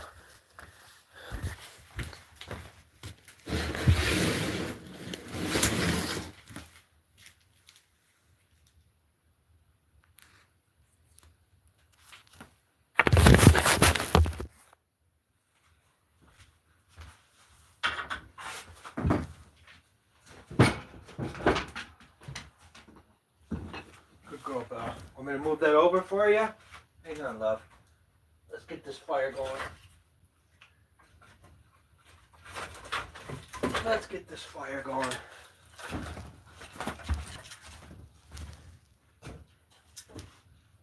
Make a big bed for you, honey.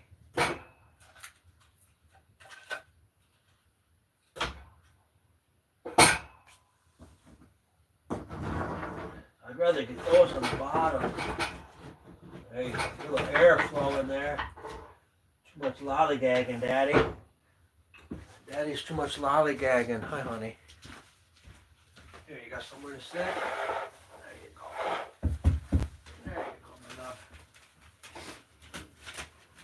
There you go, my love. You stay right there. You stay right there. Here, where's your ball? You got ball for you?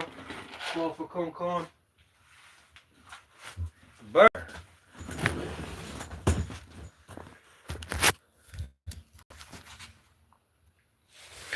Sit and talk about Jesus all day. I love it. It's the greatest conversation I ever know very little about. I pretend to know anything and everything. None of it means anything besides Jesus. I'll just make that clear. He is my final answer. That's my final choice. Or what was the American, not American Idol, but where you won all the money? Is that your final decision? I forget the name of the show, but America. What was the millionaire show? I don't know why I'm drawing a blank. Where you can call, phone a friend.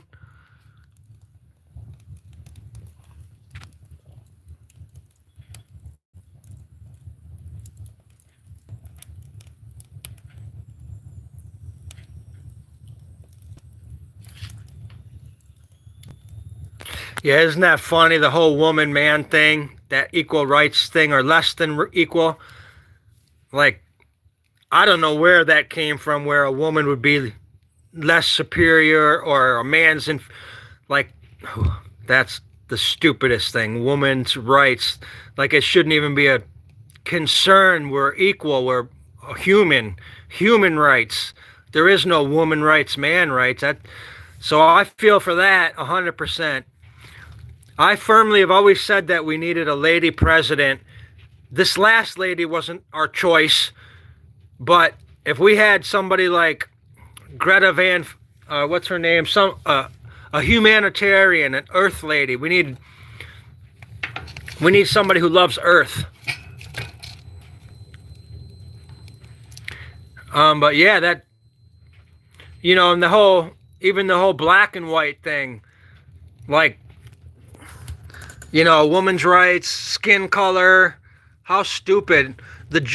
Especially the Holocaust, like, that's one thing that I still don't understand, the Holocaust. How could the rest of the world let that happen?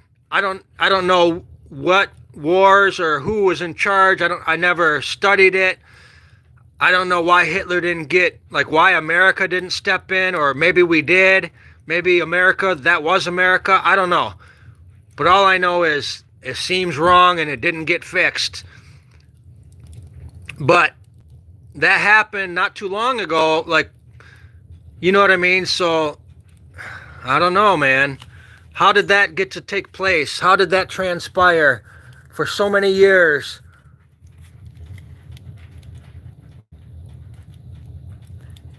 I voted for the first Obama. I'm not going to lie. I was all about Obama. My mom we voted for Obama. I really thought that was going to be the answer when Obama came in. But then I realized quickly that he had to do what they told him. Don't be fooled, people. I'm not a fan of Kamala Harris at all. But she'll be back in two more years. She's gonna start. She ain't going nowhere. Trust me. And Trump can't run again. Trump's out of the picture in a couple more years. And you can bet your ass who's gonna be there. The chuckling hyena.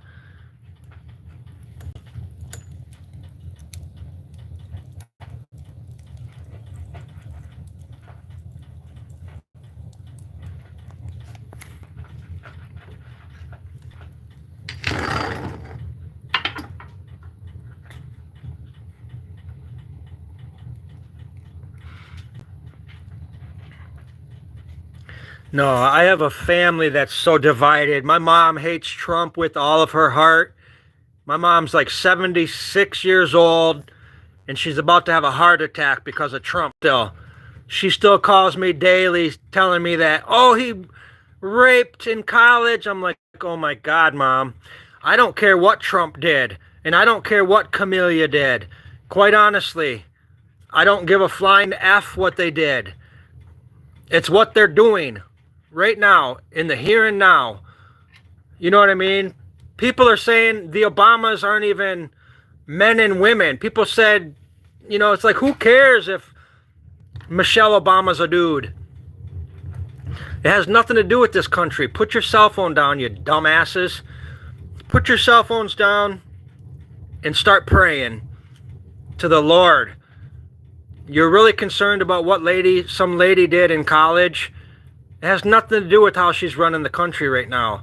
It has nothing to do with your gas prices or your $6 gallons of milk.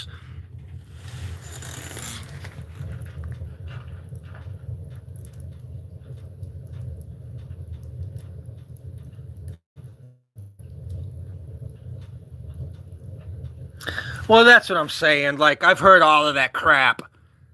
Like, you know, even to this day, my family's so divided on the politics. My mom tells me about Trump. I'm like, gosh, no offense, that's your president, Mom. He's the president. You're not going to change it. I don't want to hear it. He don't want to hear it. You're just raising your blood pressure talking about it. You know what I mean? And if he raped all those women, why is he just now getting charged with it? Why didn't the women come out when he was back in the day, for example? I'm just not buying any of it. And I'm not even a big Trump guy. I just don't want to hear it. I'm certainly an independent. I voted Democrat. You guys are so backwards that you don't even realize that the Democrats we voted for 2 years ago, 2 terms ago. Now everybody's so anti-Democrat. It's called you're independent, but you don't even want to admit that you're an independent. You voted Democrat 2 years ago or terms ago. You understand that? Now you're Republican? That's called wishy-washy.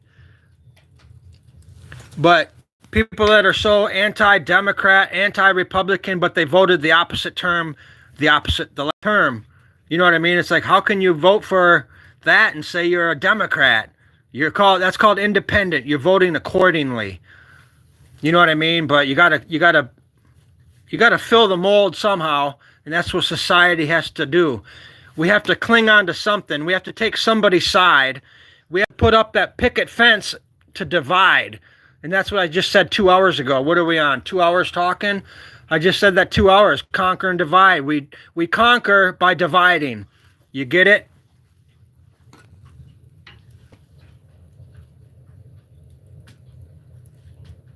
That's what I'm saying. I'm praying for Trump to do the best thing for us. I hate listening to Trump talk. I hate the fact that Trump sits and says what he says. He talks like just mean-spirited, but the dude's an excellent president. You know what I mean? He's taken that whole, no offense, but he's taken the whole rainbow flag out of the schools. That whole teach your kid to be a girl when he's a boy. I'm anti that. I am anti-gay in schools. I don't care if you're gay. You can be gay all you want, but you better not push your children to be gay. Don't dress your boy up in a dress. I'm coming headhunting if I see any kids like that. And I'm all for Trump stopping that. I don't care what you guys say. You can hang up on me now. Do not promote your healthy young child to be gay or woke. End of story. Do not have your child transgender. That's going to get the guns flaming and flying. Bullets will be flying. Go Trump all day long on that. I don't care what you guys say. Trump's coming headhunting for that, and I'm with you, Trump. We need heterosexual children. We need to reproduce. We need children, men that are men and women that are women. We need strong American men that can build foundations, that have strong religious beliefs. None of this dressing up like a little queer. You little queer. That's one thing I don't care what you guys say about me. You better let your boy be a boy. Grow up to be a young man.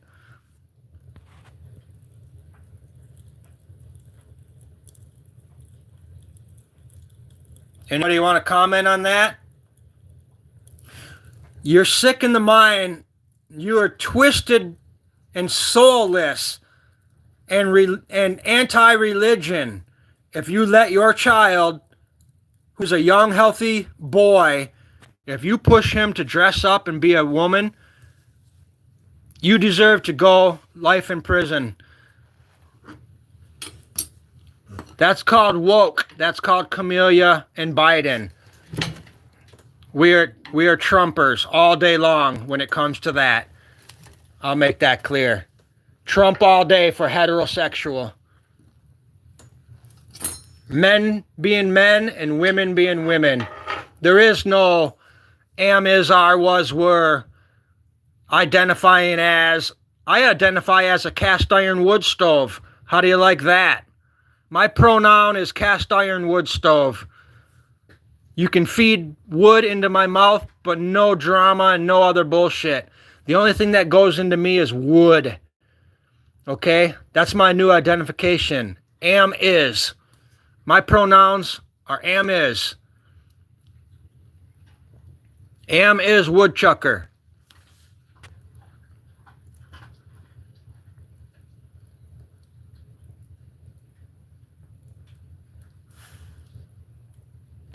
Yeah, but your son would never know about that lifestyle. Your son would never, ever in his life want to dress up like a woman, ever, ever, ever in his life, without seeing something or somebody mentioning that, or the rainbow hippie flag being a gay flag now. My point is, if your healthy male son hangs out with mom and dad on the farm doing boy things, he would never have any inclination on being a female. He would never, ever, ever want to put lipstick on if it wasn't from your dresser and you showing him how to do it. Ever. You can't tell me your son's going to want to paint his fingernails red if it wasn't his mom and dad showing him where the nail polish is. End of story. You can't say that your son, I don't want to argue with anybody, but it's not healthy. Quite honestly, if you had a son and he went to school and came home saying he wants to dress up like a girl, I would bitch slap that kid and say, son, he would get one of these. Hell no. Get it out of your system, not under this roof. You're a man. And that's it. And that's what he'd hear from me. That's probably not the answer you wanted to hear, but I'm not letting my kid go broke back cowboy. I would love my kid if he was gay. I don't mean it like that. But it wouldn't come from trending, is my point. My point, Wild Hiccup, is I'm not letting my kid be gay because it's trendy. Gay is so trendy right now. Every other channel, you got some fat guy dressed up like a chick. My choice, my choice, my choice. It's like, really? I've never seen such an ugly human as a fat male trying to dress up like a female. Like wearing the glasses and a dress, hairy legs, wanting to fight, so much violence in the heart. I've never seen, there's nothing on this planet more disgusting than woke. Gay is fine. A gay man, soft-spoken, very friendly, go be that guy. But the minute you're a man trying to be woke in today's mainstream, doing TikTok videos, marching on public square, wanting to fist fight, what part of a woman fist fights, first of all? You get it? If you want to be a lady, and be a lady in all directions, be soft-spoken, be full-hearted, be beautiful, spirited, be all of the things that a woman is. Don't just dress up like a woman and put your hairy legs in a dress and still be a violent man because nobody likes you in society. That's all woke is. Woke is nothing but anger. Woke is the same thing as BLM. Just add water and we have a whole new religion. We have a whole new hatred group. BLM, Black Lives Matter, is fueled by hatred. The founders of Black Lives Matter, Google it. and see what everything they've done in their lives, and you wouldn't vote for Black Lives Matter ever again in your life. It's nothing but hatred. It's nothing but supporting black money. It's nothing but supporting black communities. It's nothing but supporting black reparation. Fuck all that. No offense, my ancestors were slaved way longer than blacks. Blacks were slaved for 100 years on this planet. Look at all the other religions. They were enslaved so much longer than blacks. Boo-hoo. Cry me a river, black people. You wouldn't get a single reparation from this family. Ever.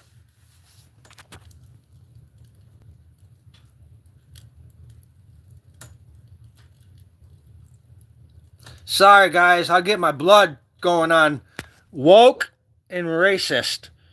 Two things that this old dude is being woke and being racist. Whoever's leaving, have a good day. It's nice talking to you. Hope we found resolve. But being woke, you're not going to... Wrong channel for that. I'm anti. That makes me want to throw up. Letting your son put on a rainbow dress and go to school. That's enough to make our ancestors roll over in their grave. Our grandfathers that built this country, the steel workers, the concrete men, the builders of this country, the engineers of this country, are rolling over in their grave when they're seeing these little pussy-ass children. But there's nothing worse than a woke child than a woke parent. That's just because you can't make it in society as a man. You got to dress up like a woman because you never had a girlfriend. You never made it on sports teams. You never had any friends. You're a failure in life as a man. So you got to give it a try because it's trendy on TikTok to be a woman. And that's all it is. You're going to go to the coffee house that has nothing but woke people in it. You're going to hang out in woke communities and you guys are going to think you're significant. No offense, but you're not religious. You don't believe in Jesus. You're not gay and believing in Jesus. I'll make that clear. You're not a Christian and woke. It's not even hand in hand. You can't be a Christian and gay. End of story. Slobbing the knob and you're a Christian? I don't think so. I don't think so. Christian's about reproduction. It's about the family unit. It's about man and woman. You get it? It's about healthy families. It's about generations and generations of Christianity. That's where that's why we're here. All this right now is stopping the reproduction. Population control agenda. Come on. Agenda 24 or Agenda 26 or 25. They're all horrible agendas.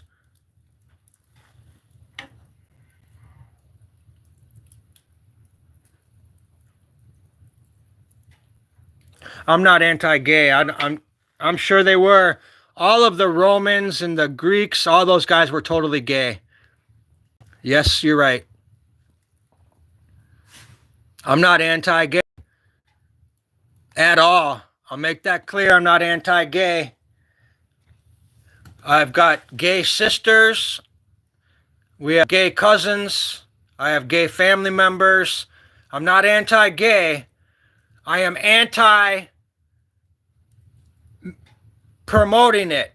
I am anti-having a healthy young child and dressing them up to be gay because that's what mom and daddy do. That's what I'm anti. That's all. The only thing I say. If you have a healthy child that grows up and he wants to date men, go for it. I love you. That's your thing. That's your heart is that way. You're built that way, and you love men. And you know the difference of these people. I've met boys that really are soft, gay men that love men. So be it. That's your genetic makeup. You love men. You know what I mean? That's not what we're talking about here. I'm talking about the young, healthy kid that's 5 years old, and your mom and your dad are two women that are bull dykes, and they adopted you, and they're dressing you up, and they want you to be like that. That's all we're talking about. That's the only anti that comes in my heart. Other than that, if you want to be gay, be gay. I have gay family. I love gay. I love it. Don't matter like that. I love gay people. No problem. I love black people. No problem. Native American, everything. My wife is Asian. I didn't even marry an American. Matter of fact, I haven't had an American girlfriend. My last American girlfriend was in 2004. From 2004 until I got married. So basically, my last American girlfriend was Justine in 2004. From 2004 till now, I've been with Asian women. And Asian and then European women. I had two girlfriends before my wife that were from Europe. And then, so yeah, I haven't even, my point is I'm not a racist, man. I just don't want you guys, I want you to give our children a chance. Give our children a fighting chance to be who they really are designed to be. If you came out of your mom's belly with a penis, let's give our kids a fighting chance to do male things. You know what I mean? It's not fair.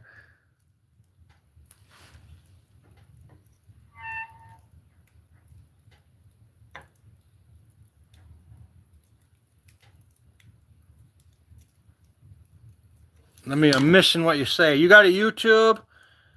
Allie Parker. I do a lot of reviews too. That's what I should be doing right now. I've got 2 boxes I have to unopen today from my shoply.com. 2 products that I have to open. I'm going to do separate videos on the unboxings, and then I'm going to do the reviews, like the product tasting reviews as well. I got a lot to do, but I have chores, but I want to talk about God first. I want to talk about Jesus, our King. I want to spread awareness on this channel, and I love talking to the few people that I have here. And I love when I establish my communities.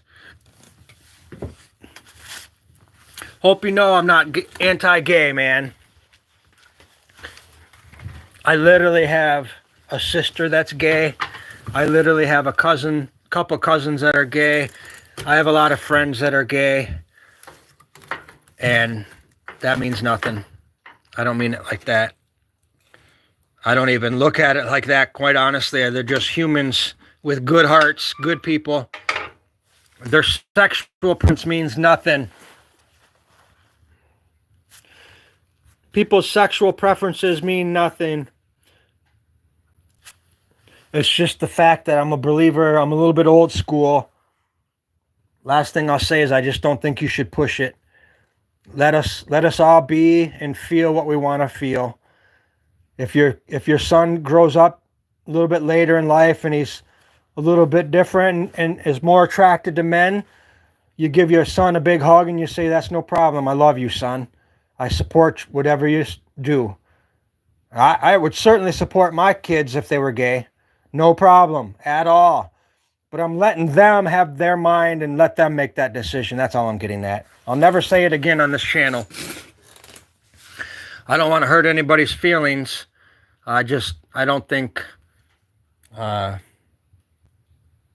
don't even think it should be a topic. You know what I mean? Had a good live stream today so far.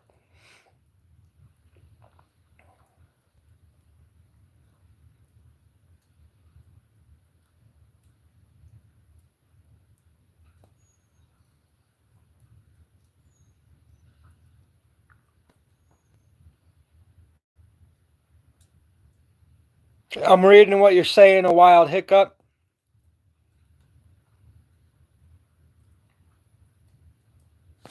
Well, certainly that. Freedom of speech, freedom of religion, freedom of choice. I don't think anything's free like they're telling us since we've been born. There is no freedom of any of that, quite honestly, but there's a certain element that is free out of all of those things. But if it's so free, why are there no free speech zones in the United States anymore? I've been an artist my whole life traveling into the free speech zones. That a free speech zone is a place where you can go publicly and say, fuck the president or anything else. You can say what you want to say legally and they can't take that away. Well, there used to be a dozen of those spots in the United States. Now there's 3 or 4 of them left. They're taking them away slowly but surely. Venice Beach is one of them. Greenwich Village in New York is the second free speech zone. And then Key West has Mallory Square, which is technically, and they're controlling that. But there's only 2 or 3 free speech zones legal. Washington Square, you can go, but that's regulated. So free speech isn't free like you think, people. Social media, it is not free speech. They'll cut your video. They'll cut your hate. There is no free speech, like they say. America is a bunch of hoopla on the Constitution. They're coming after our Constitution, the whole all of it. They're trying to abolish half of the Constitution. I want you guys to be educated. Free speech in this country, The freedom to travel, The freedom of religion, that, no way for that. They're saying it is, but it's not. It's the freedom to be divided, you understand? The freedom to say what you want while being persecuted. How is that free speech when we're being persecuted? You understand? For example, the guy that's carrying the cross at the same prep rally of the people that are spreading the woke, I'm so gay people, when those people meet that people in the same town square, that's going to be an uprising. You get it? Where's the freedom of speech coming in there? It don't even exist. It's all, they're giving us the platform, but it doesn't exist. That's what I'm saying. Freedom of speech nowadays is going to get you ran over. It's going to get a bottle of beer thrown over your forehead. It's going to get a bucket of tar dumped on your head. It's going to get you hung in the town square. It's going to get you persecuted. Freedom of speech, really? I'm not trying to be mean.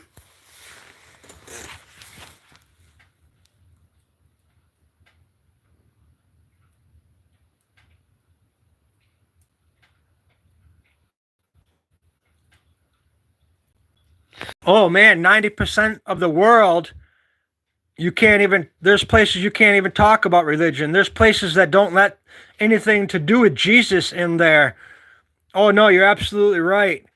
I love America. That's why I live here. I could live in Thailand right now. I could be an expat. My family's got a chunk of land in Thailand for us. Like, we could be gone, but we're here making our money, living the American thing. But I could certainly be an expat. I've got a best buddy in Central America. I could go live in Guatemala right now. So it's right here on the cusp for us. But we're here for a reason.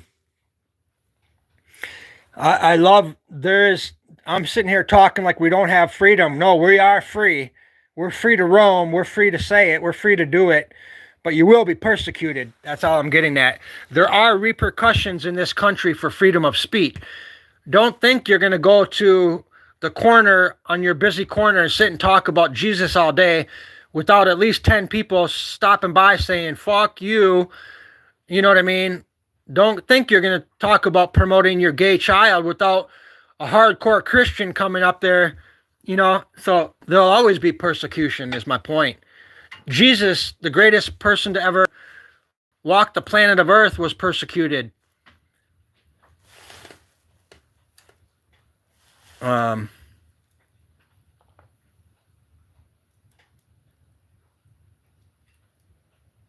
Amen. Wild. I'm trying to think of a good name. A Wild Hiccup. I guess that's your name, a Wild Hiccup.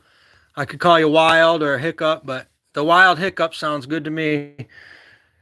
Unless you go by a first name. But anyways, yeah, I know. Well, even the pyramids in Egypt, there's a religious thing attached to that. You couldn't go, like, everything, every culture they want to protect their culture. I get it. You know what I mean? I wouldn't let somebody come into my church. I wouldn't let protesters come into my church if there was an anti-Jesus group in front of my church.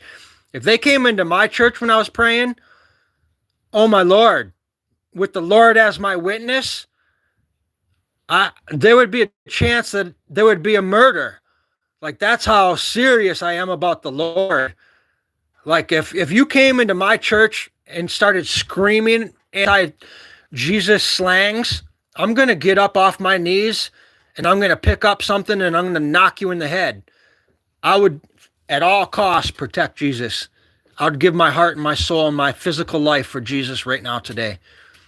If we had a group of terrorists that came in ready to fight to stop Christianity, I would be the front line with my bare fists, bullets flying at me, taking and saying my final oath and my commitment. That's how religious I am. Make that clear. You can be anti anything you want, but you're going to come at me anti-Christ, you're going to meet the maker yourself. End of story. I'll give Jesus my day today, right now. My heart and soul, he has it. We fear no death. My tomorrow is for Jesus. So that's it. Eternal. You guys get it. We're eternal beings. Energy will never die. And that's all we are, is energy. You'll never die, people. They want you to think you're going to die. That's that whole thing. It's the structure that society gives us. You got to be a good person or you're going to die and go to heaven or hell. You don't do nothing wrong. Okay, that's fine. I like the structure myself. I'm with you. I hear the narrative. I feel the narrative. I've read the narrative. I've lived the narrative. We push the narrative in society. We get it. Now there's a few more narratives that we have to abide by, but we understand the narrative. You know what I mean? Don't be fooled. We understand the narrative.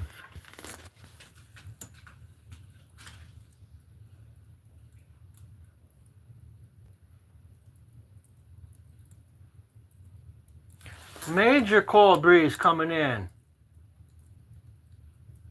Well, we have an ice freeze storm. We have an ice storm coming. So that's why the temperatures must be dropping.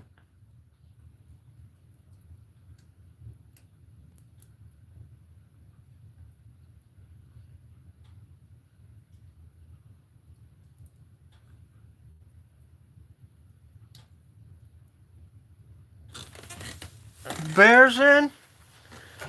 I know I don't have a doggy out. Please tell me no. Yeah, bears in. Everybody's in.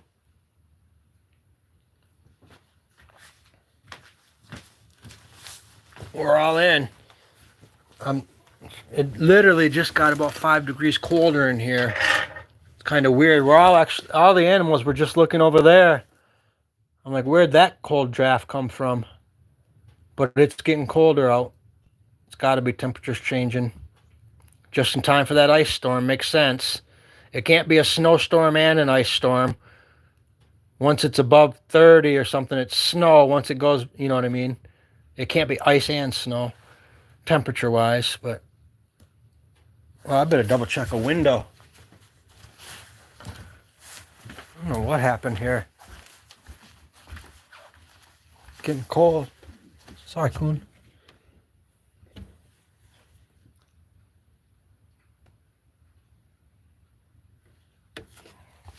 You want to go out? Wow. Fuck that. Not the mood. I gotta probably shovel an hour just to get my snowblower out. Red Dawn, one of my favorite movies. That's a scenario that I run, that goes through my head every day of my life. Because that's what it would be for us Michiganders. Wolverines! And that's what we are up here in Michigan, Wolverines. And bet your ass if somebody's coming If our enemy ever invaded us, a lot of us out here in the woods, my neighbors, we're all ready. We kind of look forward to something like that. I've got a couple automatic guns. I'd be shooting like a fuck. I'd be like, let's go. Let's go. Red Dawn. I would fight. I would fight for this yard. I would fight for Jesus. With a smile on my face, I'd take a bullet. I'm absolutely 1,000% serious about my belief in the Lord. Like, fearless on this planet.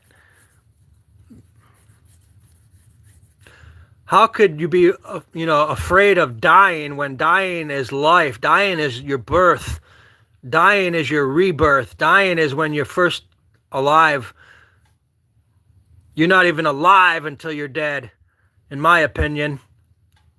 That's how I look at it. I'll be alive when I die. Right now, we're dead. We're trapped. We're imprisoned. We're stuck right now. You're free when you die, people. Life begins when we die, in my opinion.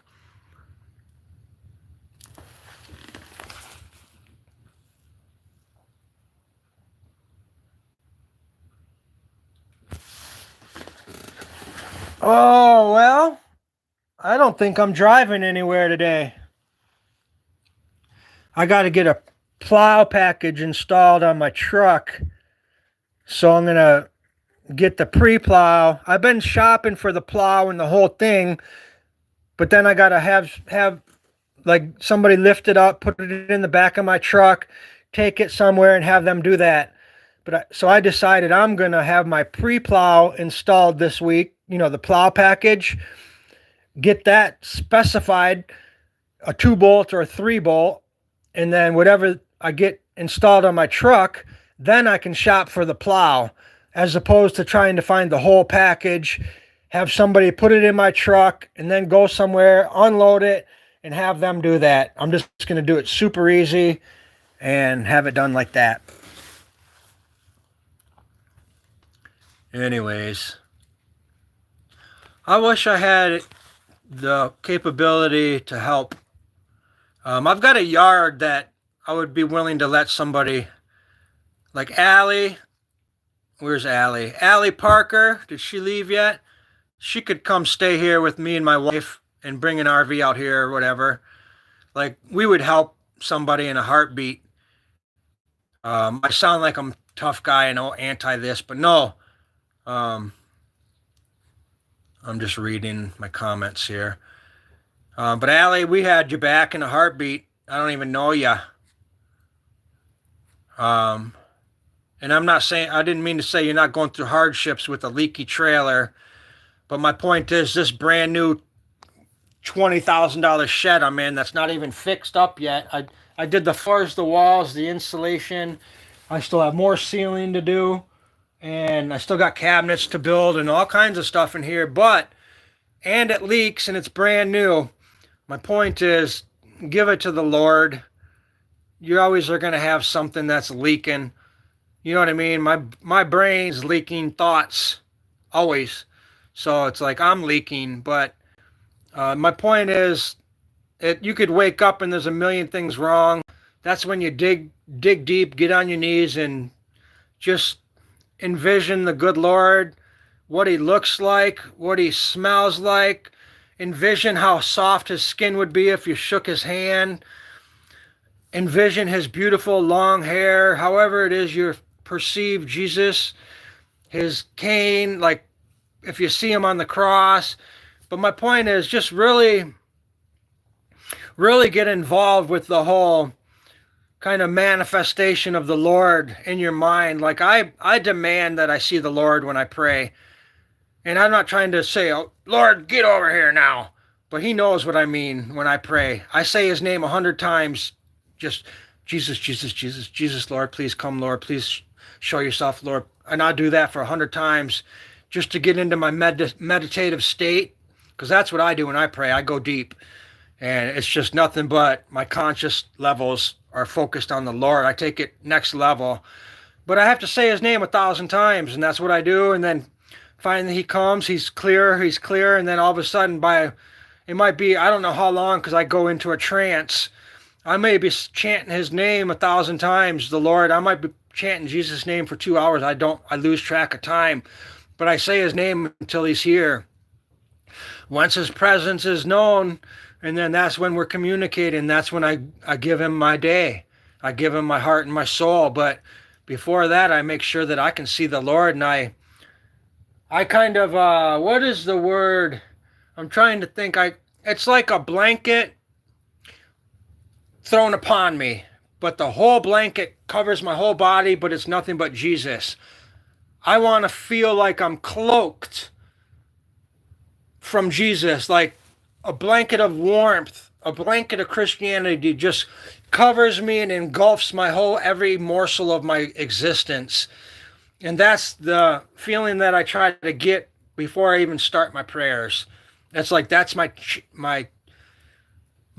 desired goal, my level of consciousness. I'm trying to say it in words because I don't ever have to say it in words, but it's like a meditative state. And then I acquire that, and then I'm clear enough to pray. Does that make sense? It's like a lot of people that meditate and they know how to leave their body and they go to another realm. I've got a couple friends that can meditate and leave their body and have out-of-worldly experiences. I've never been able to do that, but I can meditate and worship Jesus deep enough to where I can get into that, like that blank state of Christianity, but it's like nothingness but everythingness for me. It's just like almost like a blank area, but Jesus is with me. I just want to make that known. I'm trying to explain a way to do it or a technique that you could do it, but for me it's just chanting his name. I know a lot of religions and meditative things people chant, and I don't mean like Ali Baba, Kadadadi, Doodadadi, Uba Baba. I just personally, for me, works for me is being as sincere as I can be, and then saying his name 1,000 times, or maybe one time. It depends on the day. Sometimes I just close my eyes and we're together. But anyways, I don't think there's rights and wrongs on the planet unless you have like ulterior motives. If you have ulterior motives, you're trying to harm people. Like my one neighbor comes by and plows every day. We just laugh at that. Like if you're that low, if you're that hurting inside, it's the same guy that's suicidal, and like we know everybody's story out here. We just pray for these. They're not happy inside people, so they come by and they see us doing good. So you got to push a little snow to project your anger, but in return, it makes you look like the loser that you are. The loser that everybody in town knows that you are. Like, we saw you at the gas station yesterday, and we both said, damn, we feel sorry for you. No offense, but we kind of just feel sorry for you people out here. Bunch of single men, don't have women in their lives, drinking beer, sitting there all day, shoveling snow in my yard, basically. We feel bad. We pray for you all. We hope you find something that makes you happy. Pushing snow in my yard, if that makes you happy, go for it. We forgive you. There ain't nothing you're going to do to hurt us. We took the high road many years ago on that. You know what I mean?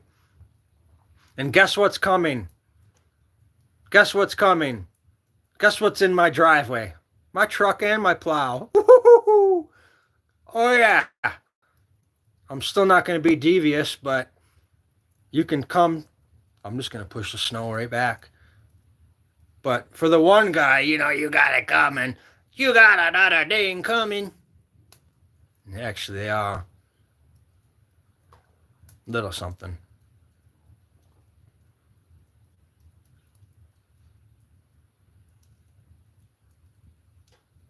We unleashed the lion.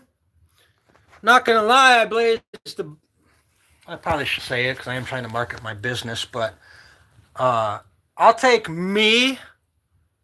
I love me over anything, like, not over like Jesus or my wife. I don't mean that, but I'm not mad at me, is my point. I'm not mad at me at all.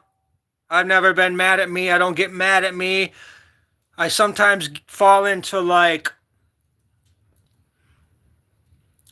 I fall into a funk once in a while, like with my art or my painting company, and I fall into like a little bit of a pressure from society of like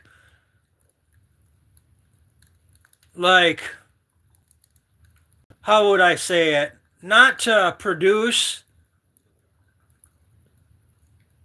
maybe to not produce to be productive, but every once in a while I get an anxiety like I should be.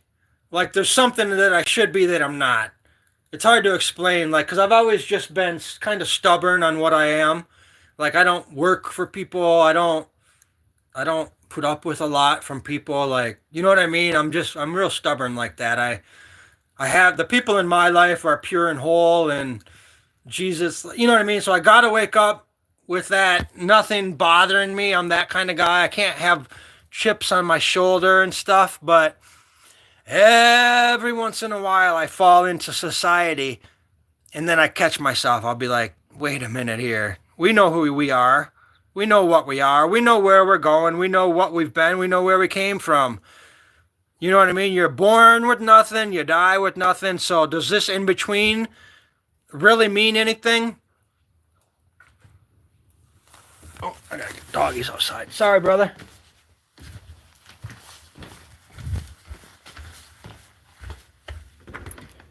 Come on, brother. Kiss. Kiss me now. Kiss me now. Kiss me. Oh, you call. This is 11-year-old, 10 years old. 10 or 11. Gotta ask my wife. She's got the down for everything. I still say, oh, we've been married 10 years. We've been married 15 years.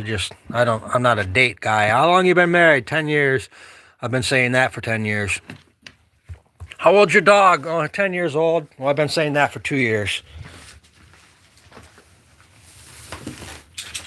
How old are you? I'm 50. The other day, I seriously thought I was 50. And then I said I was 54. I'm like, fuck. So wait, I was born in 71. Does that make my birthday coming up 53 or 54? And then, yeah, so that's how I am. Like, heck, I think I told somebody I was married 16 years. And my wife said, no, you're not. I said, well, how long have we been married? She's like, 12 years. I said, oh, okay. Well, I've been married 12 years then. She corrects me all the time on dates. Because really, like, who cares? I know I've been married a long time. My wife's only 35 right now. She just celebrated her 20th birthday when we got married.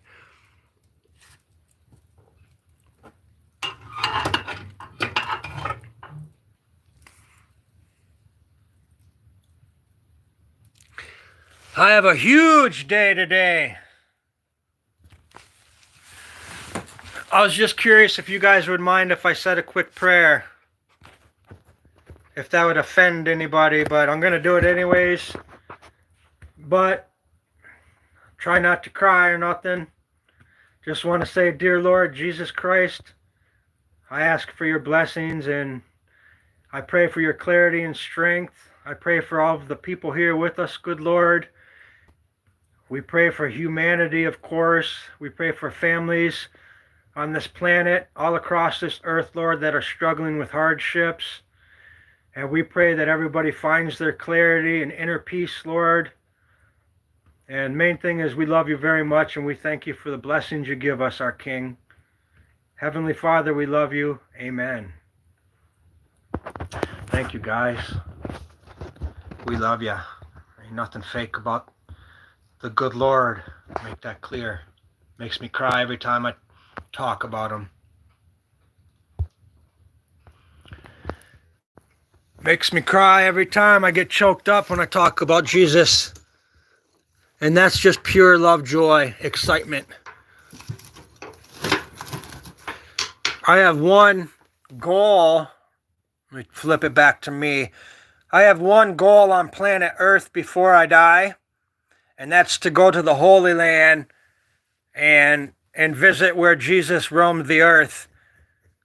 I want to go see the Red Sea, where he parted the sea. I want to go see where the rock was turned into water. I want to go see where Jesus resurrected out of the grave.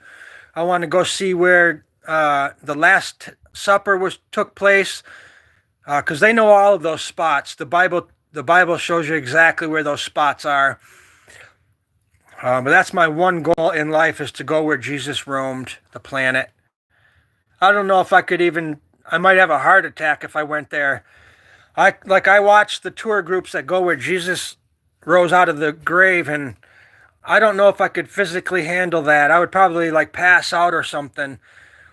I just feel like I am Jesus. I don't mean like I have the power of the Lord, but I am him. You know what I mean? The Christ is in me, and I don't know if I could handle being that close to where he once was.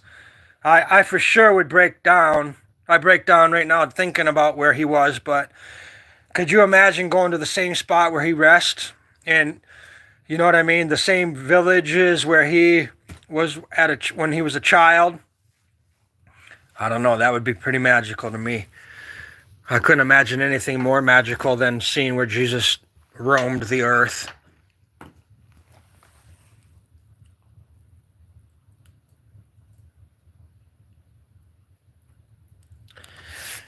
Oh,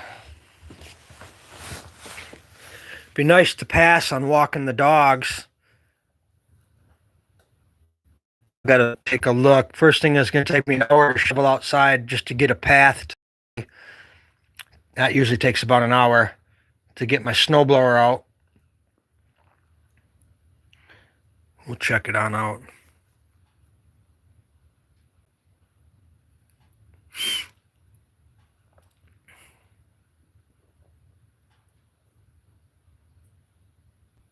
I love you guys, man.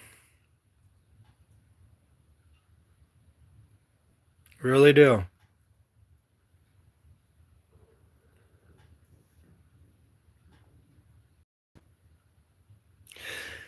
The only way you'll ever get the horns is if you mess with the bull. You're not going to see my horns if you don't mess with the bull. If you're nice, you're going to get treated nice. If you're a prick, you're going to get pricked.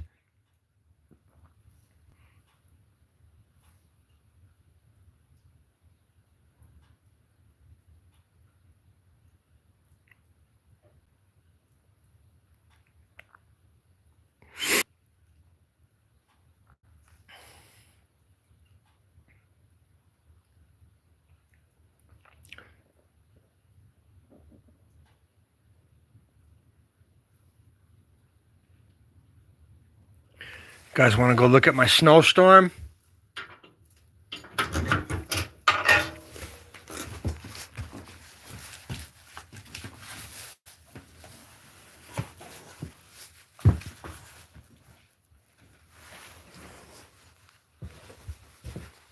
We ain't corn. Let's go see if we can see some snow. Want to come out? Come on. Good boy. Wow. Fuck this. Not even close. Wow, that's like 30 inches we got. Okay, way too cold. Fuck that. Yeah, that's why temperatures are dropping. Forget that. You guys don't need to see a snowstorm, do you?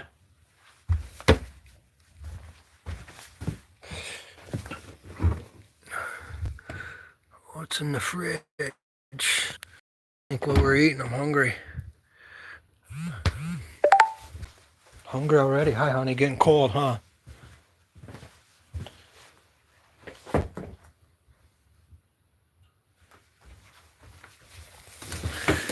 All right. Wow. I might have to get busy. What's going on with this damn stove? I'm not getting the heat that I want. I got too many, I'm gonna have to go get some wood for this cold front. This is all, not ash. A lot of ash right here. Some beech. Let me take these rubber boots off. I've got 3 or 4 boots drying by the fire from yesterday's work. Oops, sorry. Didn't want to do that. Wanted to do that. Set my rubber boots over here. Those are my go-to boots. Oops. These might be dry. These are definitely not dry. These are definitely not dry. I might not even have a pair of boots to get out there in yet.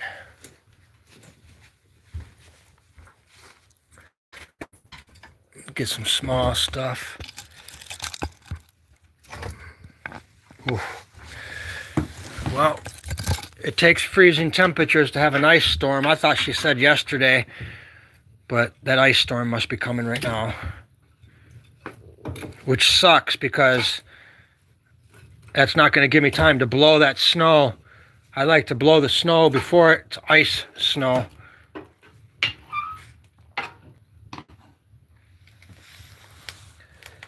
Anybody here?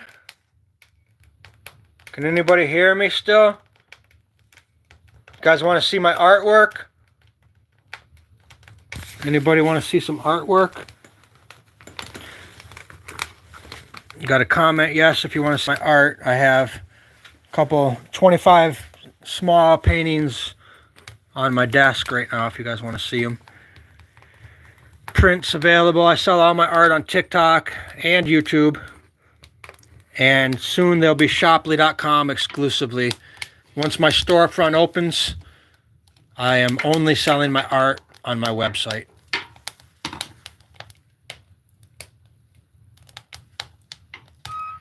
Out where the river flows, the desert, the Yokomo. How do we sleep while our beds are burning? How do we sleep while the world is turning? The time has come to face the facts. If it belongs to them, let's give it back.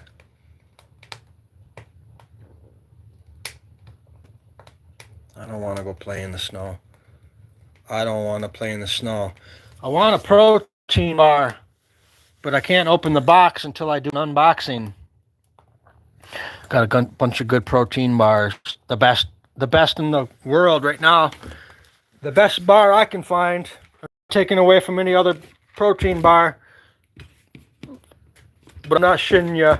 These are all organic, made from plant matter. It's all plant matter, nothing added. Not a single ingredient added to these. Thrive. If you felt how heavy these are, there's a dozen bars in here, but each bar weighs about a pound. But I want to do an unboxing and start promoting for this company. Getting paid to promote, so I got to do a good job for them. But anyways, this is the best. You guys can Google it. Actually, you can go to my link and get a great discount. I'm selling them. Click the link on my bio and you'll get a good discount. But anyways, that's what I want to eat. That would fill me up right now. One of those bars fills me up. I can go run my Huskies 5 miles, come back, still feeling good. Seriously, I don't know if it's because it's all plant matter. I'm not hyping anything up as far as that, but they did something right with those bars. I'm going to show you guys. I'll do a live stream. But they're just like, you can barely even break the bar. It's so dense. Killer.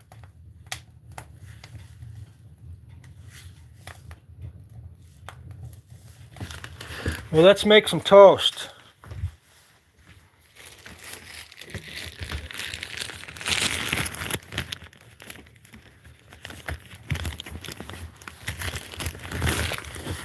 eat some toast for breakfast. That's the best, quickest option because I can't unbox my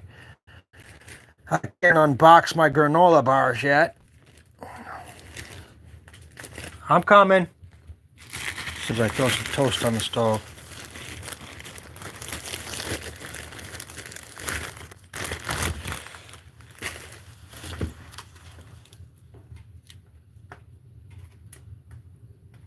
Make a little toast.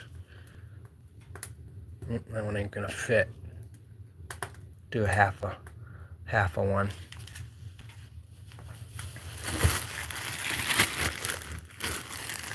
We'll make some peanut butter toast. A little peanut butter. Oh, actually, I think my wife bought me some butter. She's not a big fan of the margarine, like the tubs of butter. She uses the real butter. I use the soft. It's not butter. I use margarine is what she bought me. Margarine, I guess. Not the sticks. The one in the tub.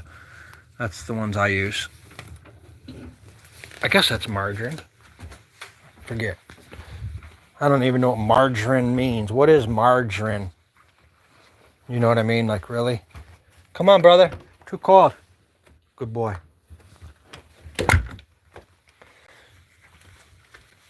I wonder if the snowstorm's done. I don't think so.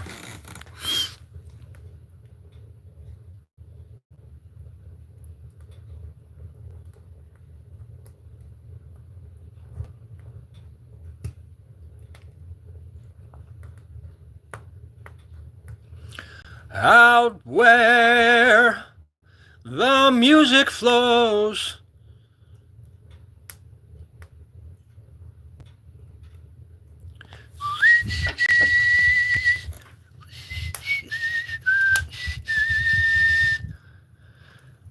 hungry. I've been up early.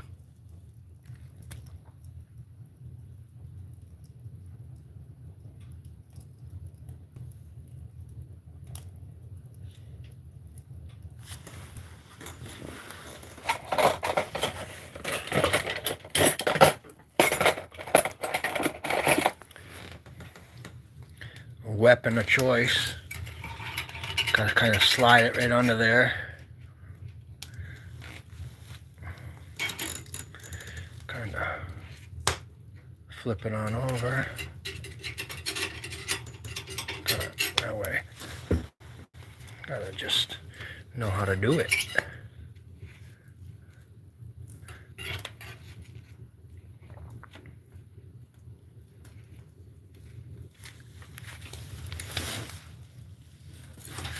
I bought a brand new stove yesterday from Tractor Supply. The exact same one. My backup stove. They're on sale right now for $249. I paid $3.99 for this. They're half off right now at Tractor Supply in Grayling. $249. Killer deal for that. These things will last your whole life. Now I have 2 of them. I gotta somehow get it from my truck to the cabin though. They're like 350 pounds. But anyways, if anybody wants a wood stove, Tractor Supply, they're on sale. 43% off, to be exact. 43% off. Guys want to blaze a doobie? It's got to be $420. I don't care if I sell paintings or not.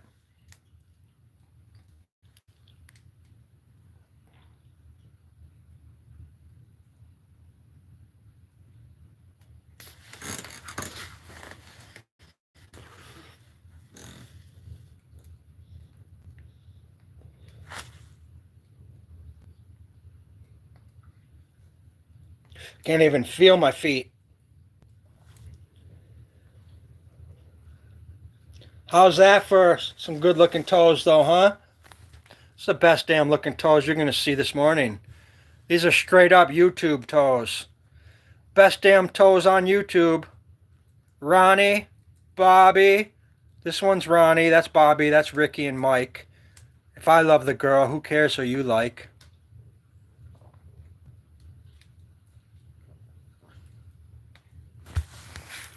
Girl, cool it now. I wanna lose control. Cool it now. Oh, I smell most of toasting. Where's my fork and forker? My fork and forker flipper. Gotta get it. You gotta slide it to flipper. Got some flip action going on here. Watch it. 1, 2, 3. What? Fucking, how many flippers can a wood flipper? Wow. Daddy's getting pretty good flipping. Frickin' flipper. I'm flipping out here. Watch this flip. Oh yeah.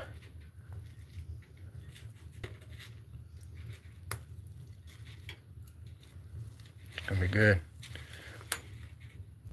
It's gonna be good. Little toast for breakfast.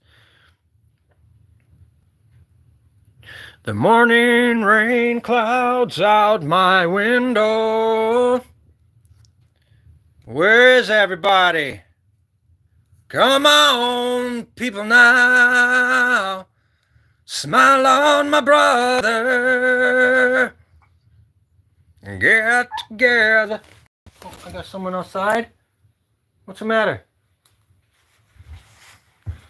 What you need? Why are you crying? Don't scare me like that. Here. Yeah. Have some food, girl. Daddy's got to have some toast, then we'll go. Shoo, booger. I got money to spare, but I ain't got it there. I used my plate from yesterday.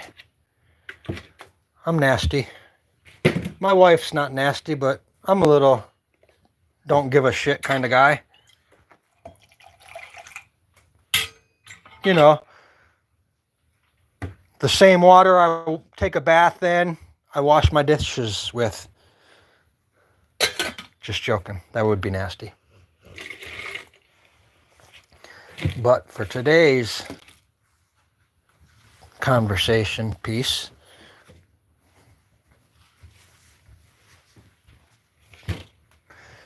and for today, class, shall we begin? Yes, Lisa. Is the water warm enough? Yes, Lisa.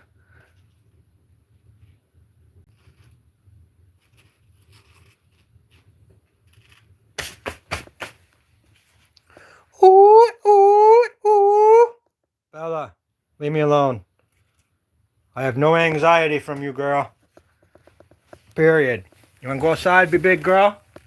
Go outside? Come on, go outside, be big girl.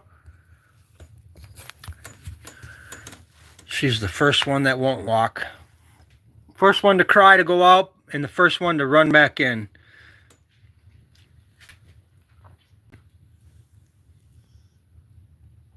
I used to let my dogs work me. Nah, nobody works me anymore. Fuck that. You feel me, guys? Don't let anybody work you either.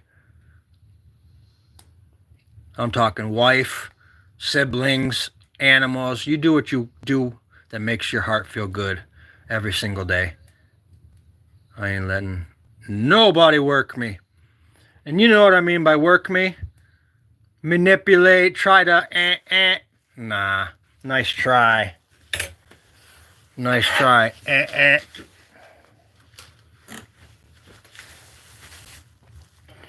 Fucking turtle skin on me, girls. This dude don't play. Turtle skin. Because guess what? Nothing means nothing. All in all is all we all are. The old saying, ashes to ashes, we all fall down. Well, they meant it.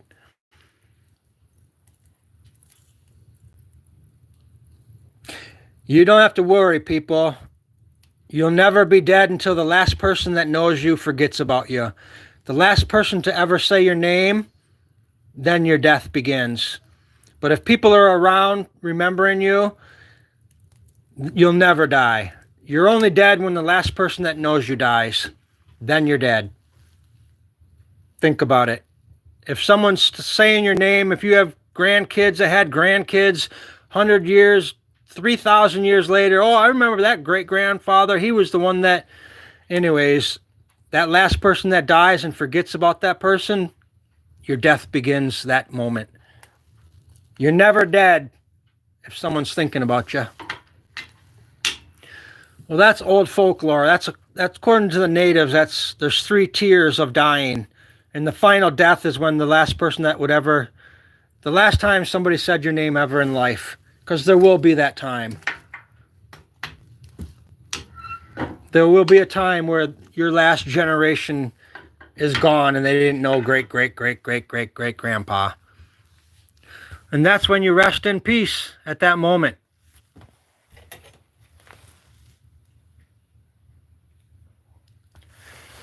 Well, we're about to eat some toast and get out, and I have a shit ton to do today.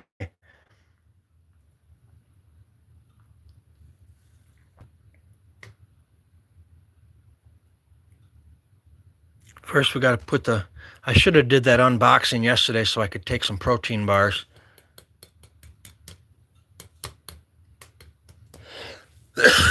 Excuse me.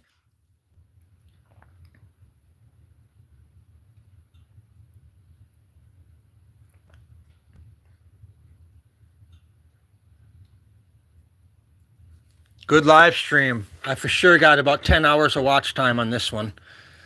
Trying to collect my watch hours. People watching, it adds up. It helps the algorithm. It helps your whole channel when you... It's not about subscribers. People are misled. You can have 10 subscribers and do better than somebody with 1 million subscribers. It's about how many people watch your live streams and your videos. Good girl, Val. You want to go outside? I don't know why you would be even remotely whining right now. I have no idea what would make you not 1,000% happy.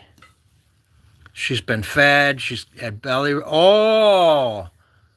One thing she likes. I know what she wants. I can't say. I can't tell you guys, but she likes her special treats. She likes her special. That I'm like, why? She never complains, but Daddy didn't give her special treat. You hear her? She's like, Got about 10, 11 years with these dogs. I know the psychology behind every little moment, every little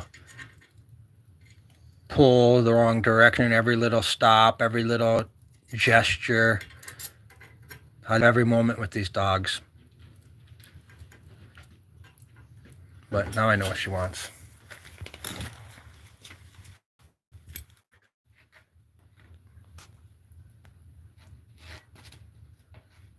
I don't like it burnt. I just like it nice and golden brown. And then we got to go play in the sunshine.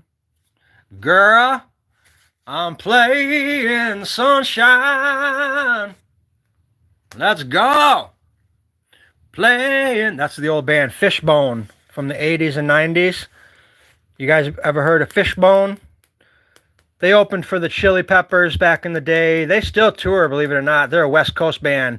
Venice Beach, LA in particular. Fishbone. Used to watch them all the time. They'd play local shows. But anyways, their one hit was Playing in the Sunshine. 'Cause they're playing in the sunshine.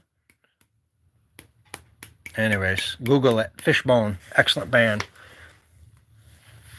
I was in a couple good bands myself. Oh yeah, this old boy.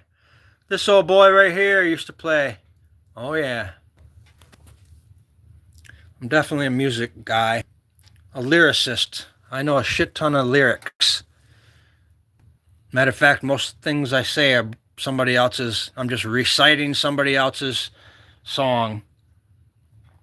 In particular, Trent Reznor, Kurt Cobain, James Hetfield. I love Metallica's lyrics. Not all of their mainstream music, but their lyrics are what I'm into. Like Master of Puppets, Welcome to Where Time Stands Still, No one leaves and no one will. The moon is full, it never seems to change. It's just labeled mentally deranged. I dream the same thing every night. I see your freedom in my sight. There's no locked doors, there's no windows barred. There's no things to make my brain seem scarred. Sleep, my friend, and you will see. Your dream is my reality. They keep me locked up in this cage. Can't you see it's why my brain says, rage, sanitarium. Leave me be. Just leave me alone. Want the next verse?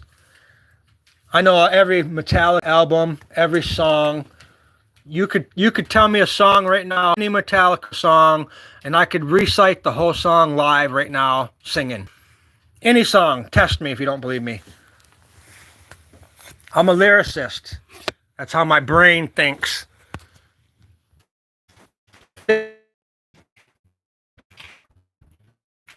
Same with Nirvana. There's not a Nirvana song I don't know every lyric, every syllable. On guitar, I can play pretty much every Nirvana song. Come on. That's what happens when you worship and love a band. Anyways, you guys see how cool I am now. Now that you know I'm cool, like, wow, that guy's cool. Like, dude, how'd this guy get so cool? How did I do it? Thank you, Jesus. Nirvana's my all-time favorite, my friend. Like, oh yeah, I used to look like Kurt.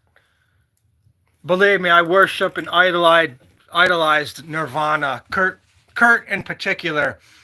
But I'm not shitting, you know. I know every lyric to every song with Nirvana, and The Doors, and Metallica, and Nine Inch Nails, and like Eric Clapton, and you know, all like I'm a lyricist. I never knew it growing up, but I've been journalizing my whole life, so I've always written all my travels my whole life. I have duffel bags of writing, but fucking A, man. I don't know too many artists that wrote better songs than Kurt.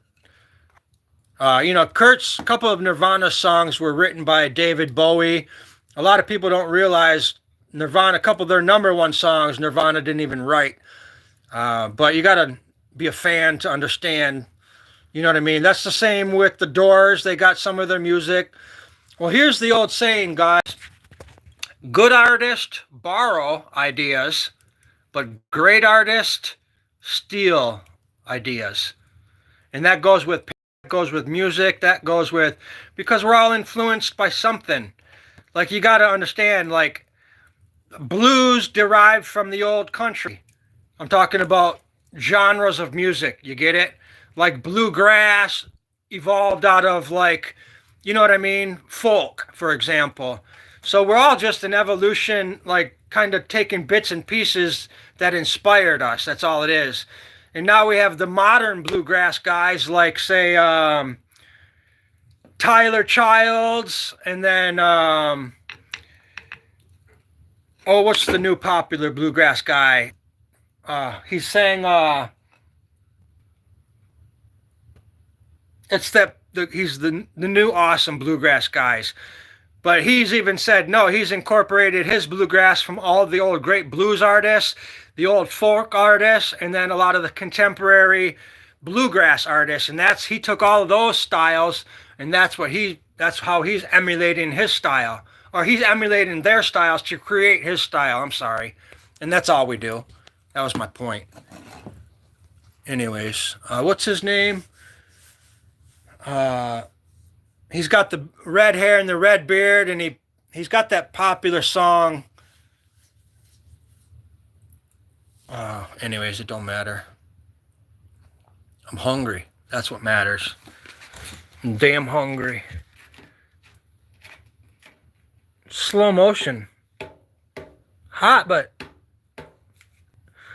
I mean, I wouldn't put my tongue on there or nothing, but it ain't like piping hot like I need it.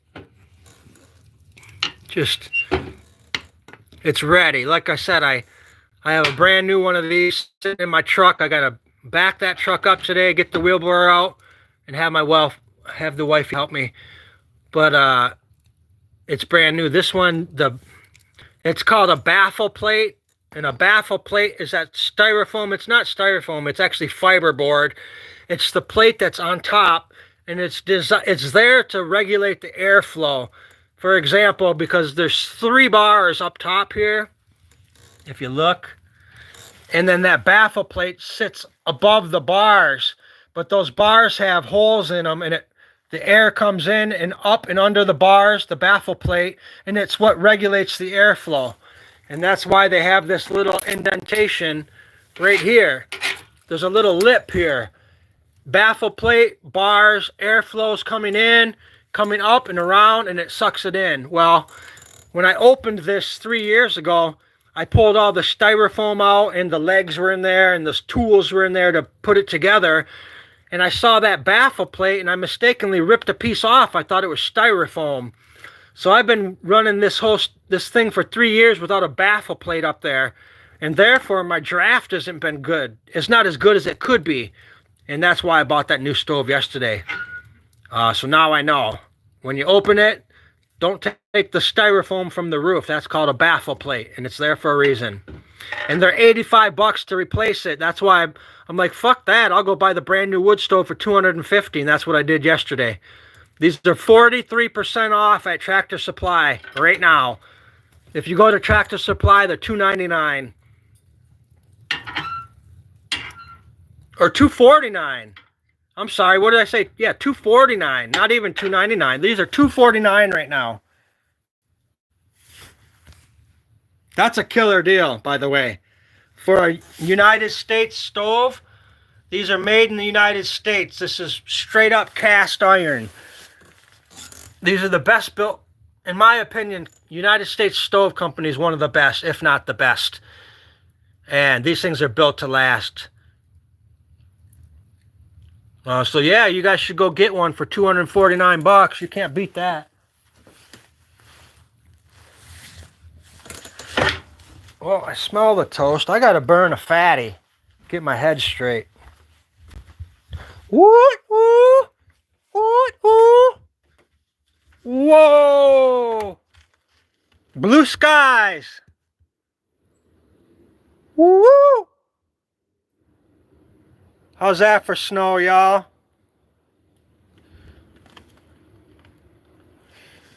Snow's gotta go.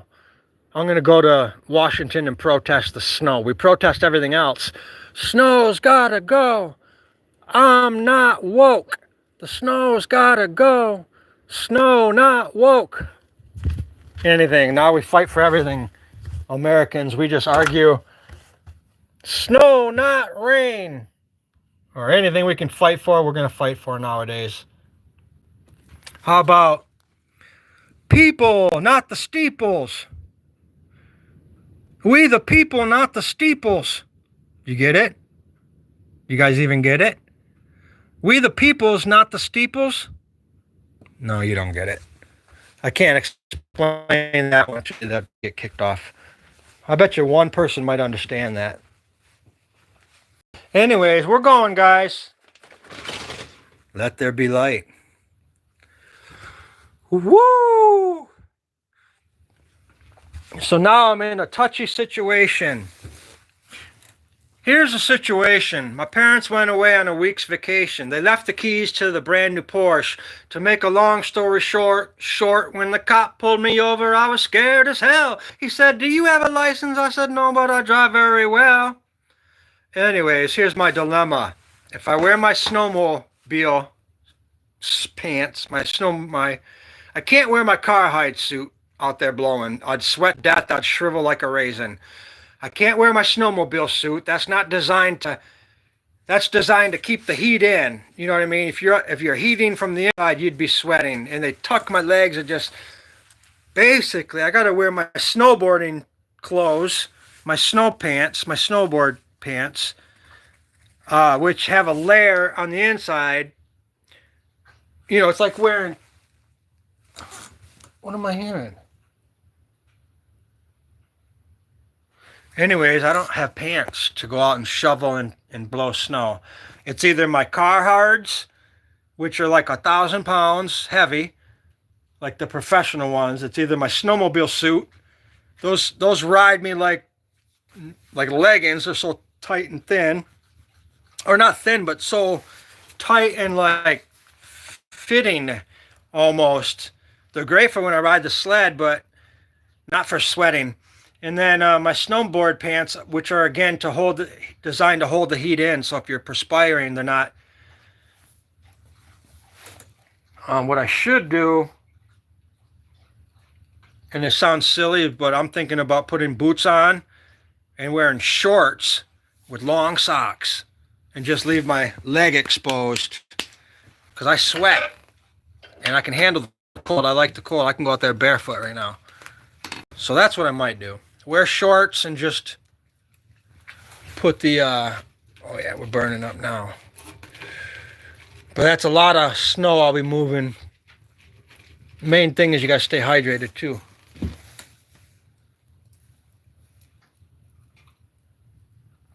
Guys ready for your walk? Well, I think in 4 minutes, I'm gonna shut her down at three hours. That's a long, successful live stream. Recharge my phone, call my wife, my morning prayers, which we already did that, but I might double down on that. Unless you guys want to watch me eat toast or something, that's not always the funnest thing to do. Throw a big log on the fire, I could do that again. One of my slices. If I set it right on the pad, I'm trying to be greedy and do 4 at once. But if I set it right on the pad, the round pad, like that, they get toasted real well because it's a flat surface. But when I do them like that, it's a 1/4 inch difference, so it's not touching the whole thing, you know what I mean? So normally you just do 2 pieces and done, but I was just trying to show off. I love fucking showing off, man. Showing off is the greatest thing I could ever do. Like, wow, this dude's so cool, man. Like, wow, I just want you guys to think I'm so cool. One-handed, like, wow, this dude can do it one-handed. So cool, dude. Like, wow, like, I know you guys wake up and go, wow, that guy's just so cool. Like, next level, man, I just want to be cool. Like, that guy does toast on a stove, so cool. How's that for crunchy?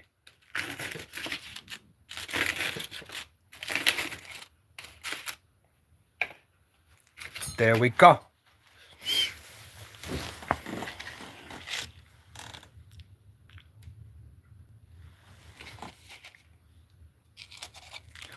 The best part of waking up, it's having Folgers in your cup. Thank you. Here's to having Folgers in your cup. Well, hi. Well, mate.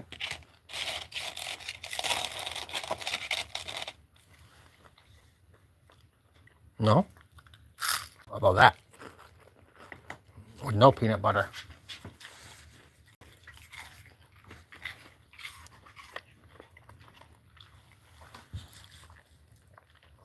There they come. Here they come. Coon, you want a bite? Want a bite, Chef Coon? I don't want to make a big peanut butter mess, okay?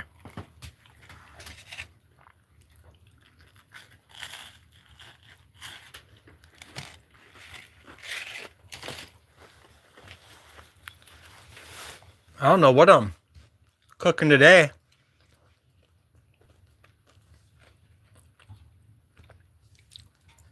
My wife talked about having a fried fish dinner. That don't sound bad. A lot of times we don't eat together. I can't eat Thai food every day. That's what she cooks. My wife's from Thailand, fresh off the boat, and she eats like crazy fish heads.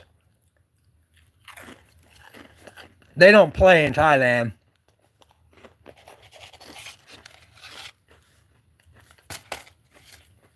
I can't keep up with all that though.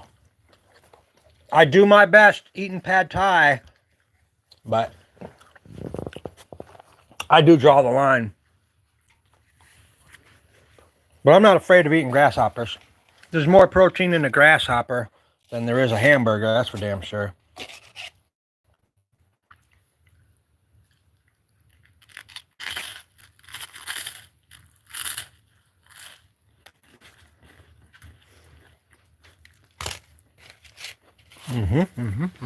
Hang on.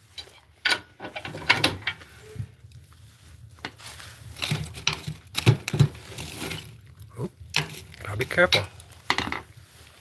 I do have about 10 fire extinguishers in here though. One on every corner.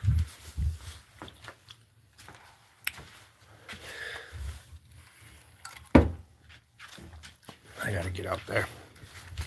Daddy's having too much fun talking crap. Daddy's having too much fun talking crap, huh guys?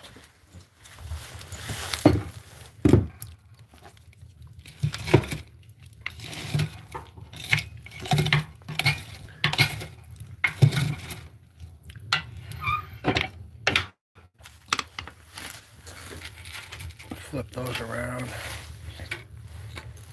Probably give these guys one of those.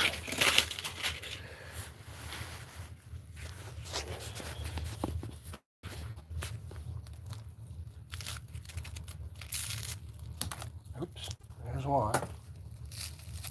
There's one for you. Oh, that didn't go in the kitty litter box, did it? Where'd that go? Did that go in the kitty people? Oh, you got it.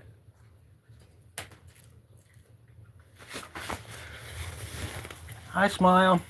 You don't want no toast, honey.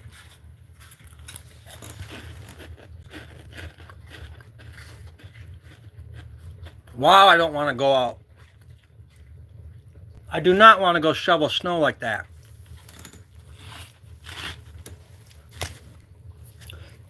Is there anybody here? I have 6 people. Excuse me.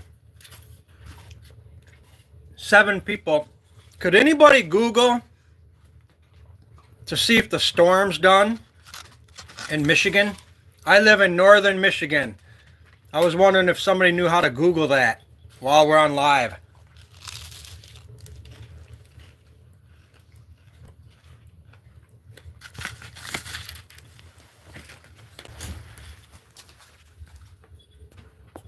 We got hit hard. I suppose I can look.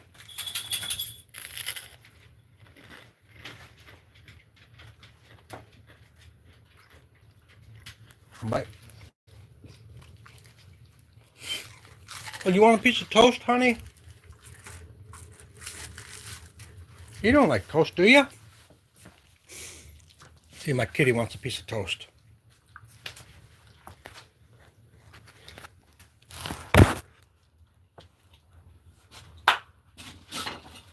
It's just me, people.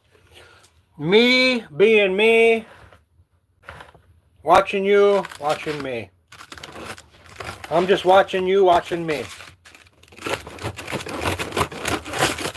Main thing in life, guys, don't be mad at your damn self. Whatever it is, give yourself a break in life. If you made a mistake, forgive yourself first. Ask for forgiveness from the Lord. But don't go around mad at yourself in life. Don't go around with a chip on your shoulder, pissed off at yourself. You know what I mean? If you're a sucky person, make the difference. You know what I mean? It starts with yourself. Michael Jackson said that. I'm starting with the man in the mirror. I'm asking him to change his ways. You know what I mean? I'm going to start with the man in the mirror. I'm not going to work my way out and then in. I'm going to work my way in and work my way out. You get it? Start with yourself. Because that's where the problems are. But, yeah, just don't be mad at yourself, whatever it is you do. You know, sometimes I might fall into like that for a second, and then I snap out of it and say, damn, I forgot how cool I am. I'm not mad at nobody, especially me. I'm fucking awesome. Don't care if anybody likes me. I love myself. You get it? Bald, 54 old guy. I'm beautiful. God made me. How could I not be beautiful? The good Lord made me. Damn right I'm beautiful. I'm like the bomb, the job, a hood, Jabbar, running around the street, robbing people on the block. Nah, that's not my style. My car is calm-related. As far as I'm concerned, I'm too sophisticated. Then it seems you got through because you cracked a smile. You let me know that rap was worth your while. You call yourself a doctor. I said, that's the truth. She said, explain to me really what doctors must do. I said, well, dermatology is treatment of the skin. Fresh Prince, baby. Nobody likes Fresh Prince no more. That dude's a fuck. Will Smith? Pfft. Fuck that guy.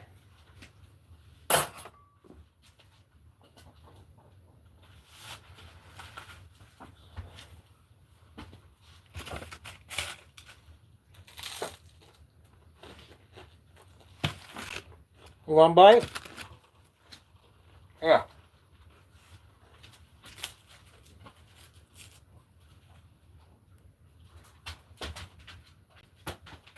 Cool.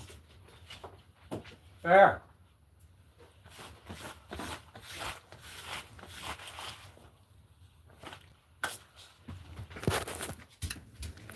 You guys didn't need to see my 6-pack, did you? I got about an 8-pack.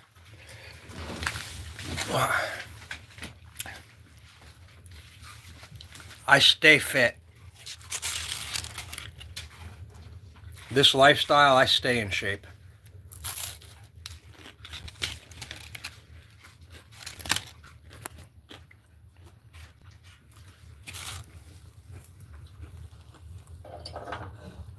Not warm in here though. I mean, it's not cold in here. I'm in my shorts and stuff. And I can't even get it real hot in here because of my Huskies, but my wife don't like it hot either. We basically don't like it hot. We like it just kind of warm, comfortable. 70s would be ideal. One bite. What's Daddy gonna eat? You guys eat everything. Huh? What are you eating, Bear? Daddy's toast? Oh my gosh.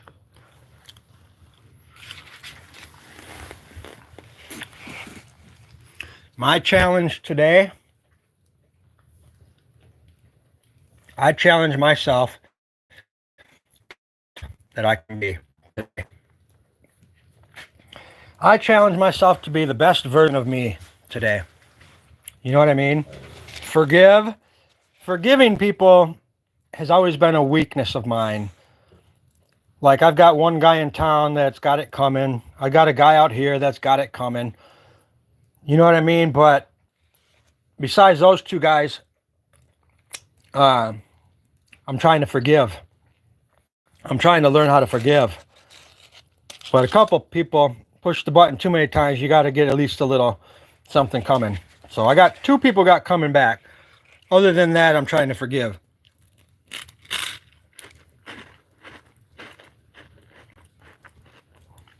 We have some real dummies out here. They've been out here way too long. Like generational dumb. Dumb from their families being dumb. And they're dumb from their families being dumb. It's like generations of dumb out here in the woods. And then you got me, a smart guy being out in the woods. I'm wide awake, don't be fooled. Crystal clear. Nothing gets past me out here. Not your tracks, not your snowmobile tracks on my bush, not your beer cans, not your devious, intentional demeanor. Sorry about the big words.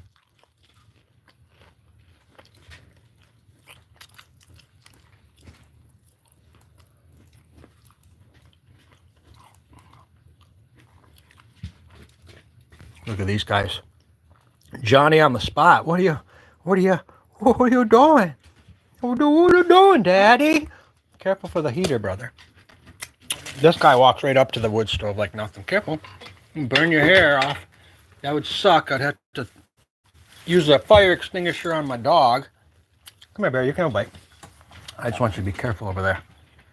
Let me set it right there. My dog is...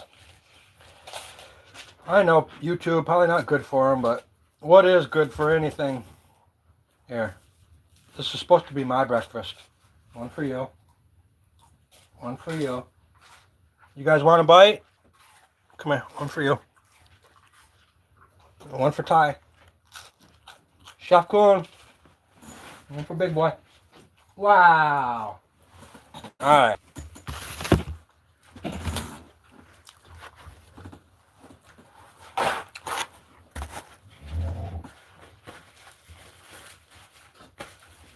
Don't ever be mad at yourself, people.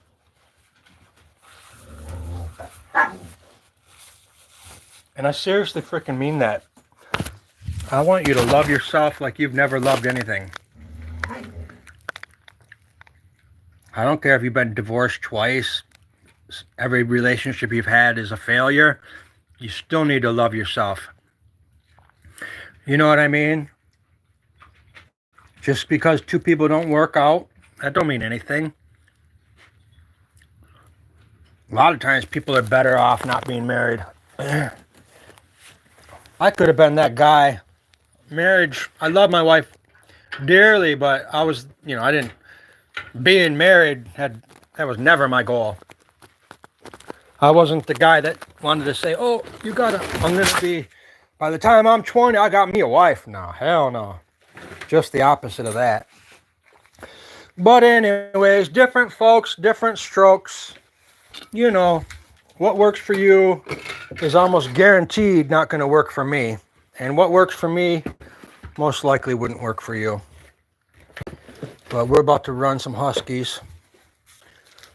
If I have to. Do I have to?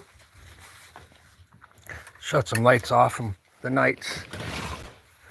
You know the night's magic, feeling trembling hurt. You know the light's magic, and I'm fun.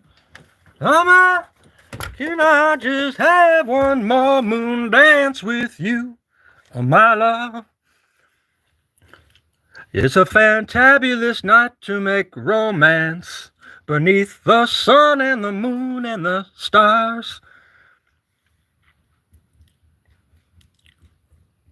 I'm not ready. I am just not ready. I remember living in the Keys, in Key West, living on a houseboat, and my kayak was parked, tied up to the boat. I'd go wake up every morning, 3 a.m, just early rise and living on that life. But there was nothing better. I'd wake up, have the ocean to myself. Nobody's up at that time.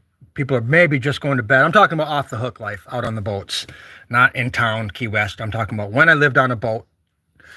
Anyways, just that feeling, and that's what this is like a lot. I wake up here and I get that feeling. It's like, it's like your day.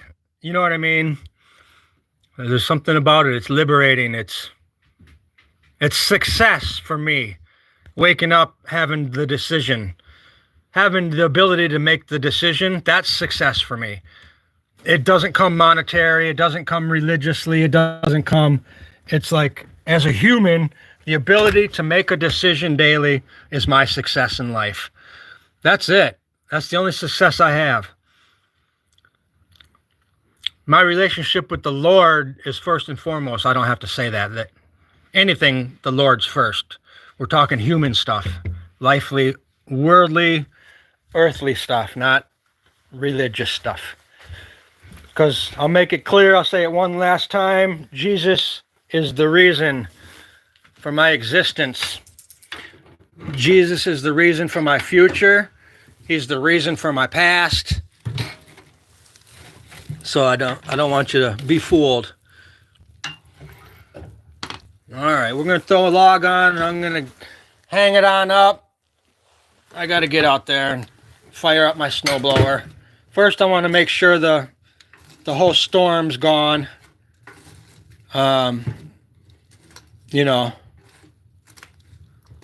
But, well, how did I do today, guys? I just want to know, how did I do? Let me turn it around.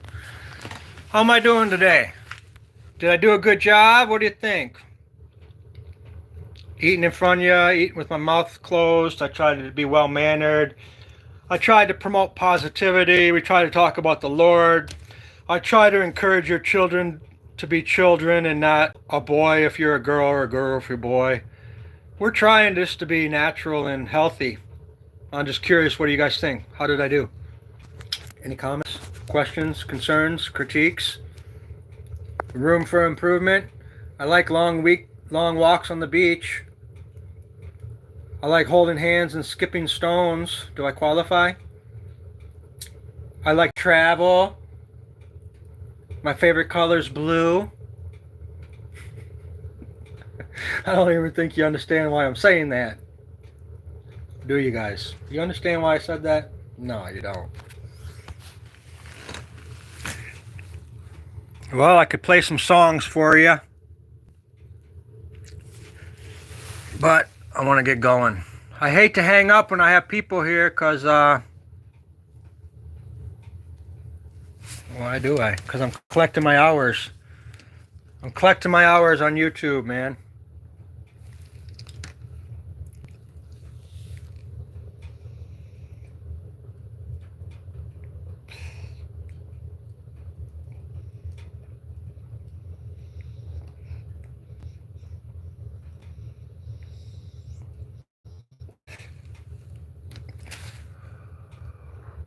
$4.20 somewhere.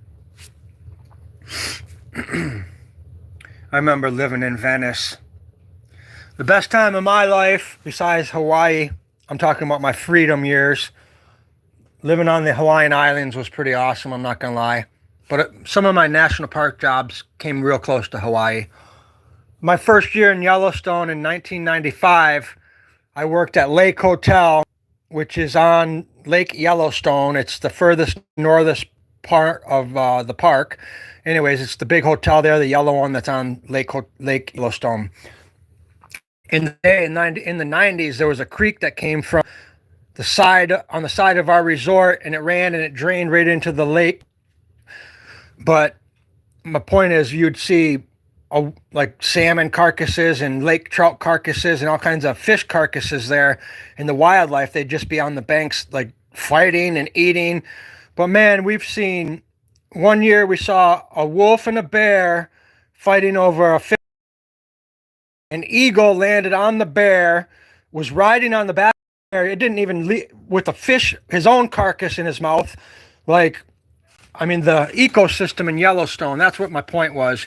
It does, Yellowstone, for example, you're in another world, basically. But what was my point? Oh yeah, Venice Beach in the mornings.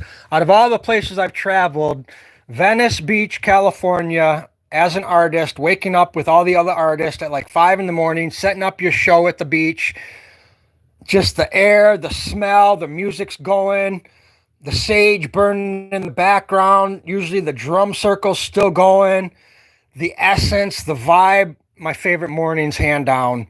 Just like walking around like on fire, like, you know how I always tell you, like I'm shaking, I'm so happy. Out there, it was tripled. It was like an energy field in Venice Beach. I know the average person out there looks at it and say, wow, nasty, homeless, trash, garbage, but there is a magic feeling that overrides LA. That's why all the rock stars live there. Venice, the Doors, like all of them. But yeah, Venice Beach, out of all places, are my mornings. There's a magic element to waking up out west in the morning. All right, guys, come on. Daddy's got to get dressed. What are we doing? I'm just talking my balls off today. We're just talky. Hi, brother, I'm coming. Well, I got to get geared up. I don't know what pair of boots. I don't know what pants. I don't know if I'm snowblowing or shoveling or both. I know it's all of the above. It's a whole day of it. But I also got to get a wood stove out of my truck to in here. I got to get about... What was that? What happened? Bear, you picking on Daddy? Dad dog just barked at his son. Sometimes he has to draw the line with Bear. Bear's playful. You didn't mean no harm. You didn't mean no harm, Chef Coon. Right? Tell him. You didn't mean nothing wrong. Dang it, dang. I didn't do nothing wrong. I'm just a husky having fun. Dang you. I didn't do nothing wrong barking at me. Sometimes daddy dog's grumpy. You're grumpy? Oh, you guys are fighting for the food, aren't you? Which bowl you got? Oh, that's Bear's bowl. That's why. Who's over there eating your bowl? That's your bowl. Good job. That's your bowl. Bear likes the tan bowl. Even though they all mix, walk around, and everybody gets a bowl. We have 4 dogs here. 4 dogs, 6 dog bowls. You got to have extra bowls on the floor. I don't let them eat all the extra, but they're finicky. If he's eating this bowl, like watch, he'll come and push him out of there and blah, blah, blah. Anyways.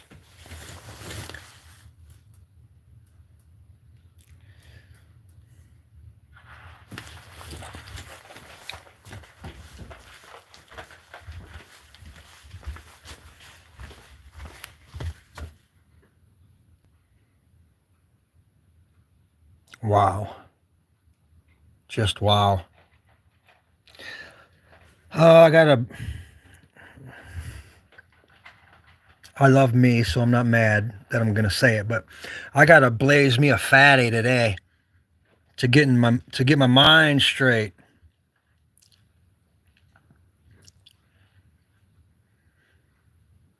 Because I'm not in the mindset to do this. I've been shoveling for the last week. We just got 15 inches like 2 days ago. Before that, we literally got 3 feet out here in the last about 8 days total. Well over 30 inches.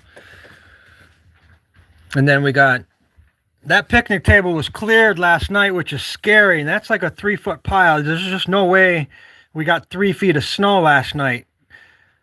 So I'm thinking it either was real windy and that accumulated. But normally that's how I measure my snowfall. I clear the picnic table every night, and then when I wake up, that's how much snow we got.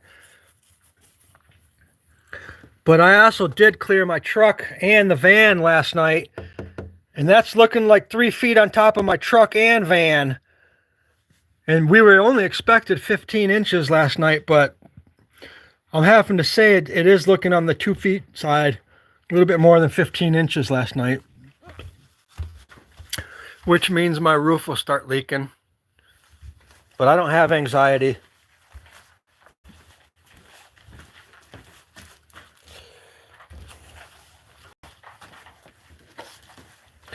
I'm so blessed the Lord took my anxiety.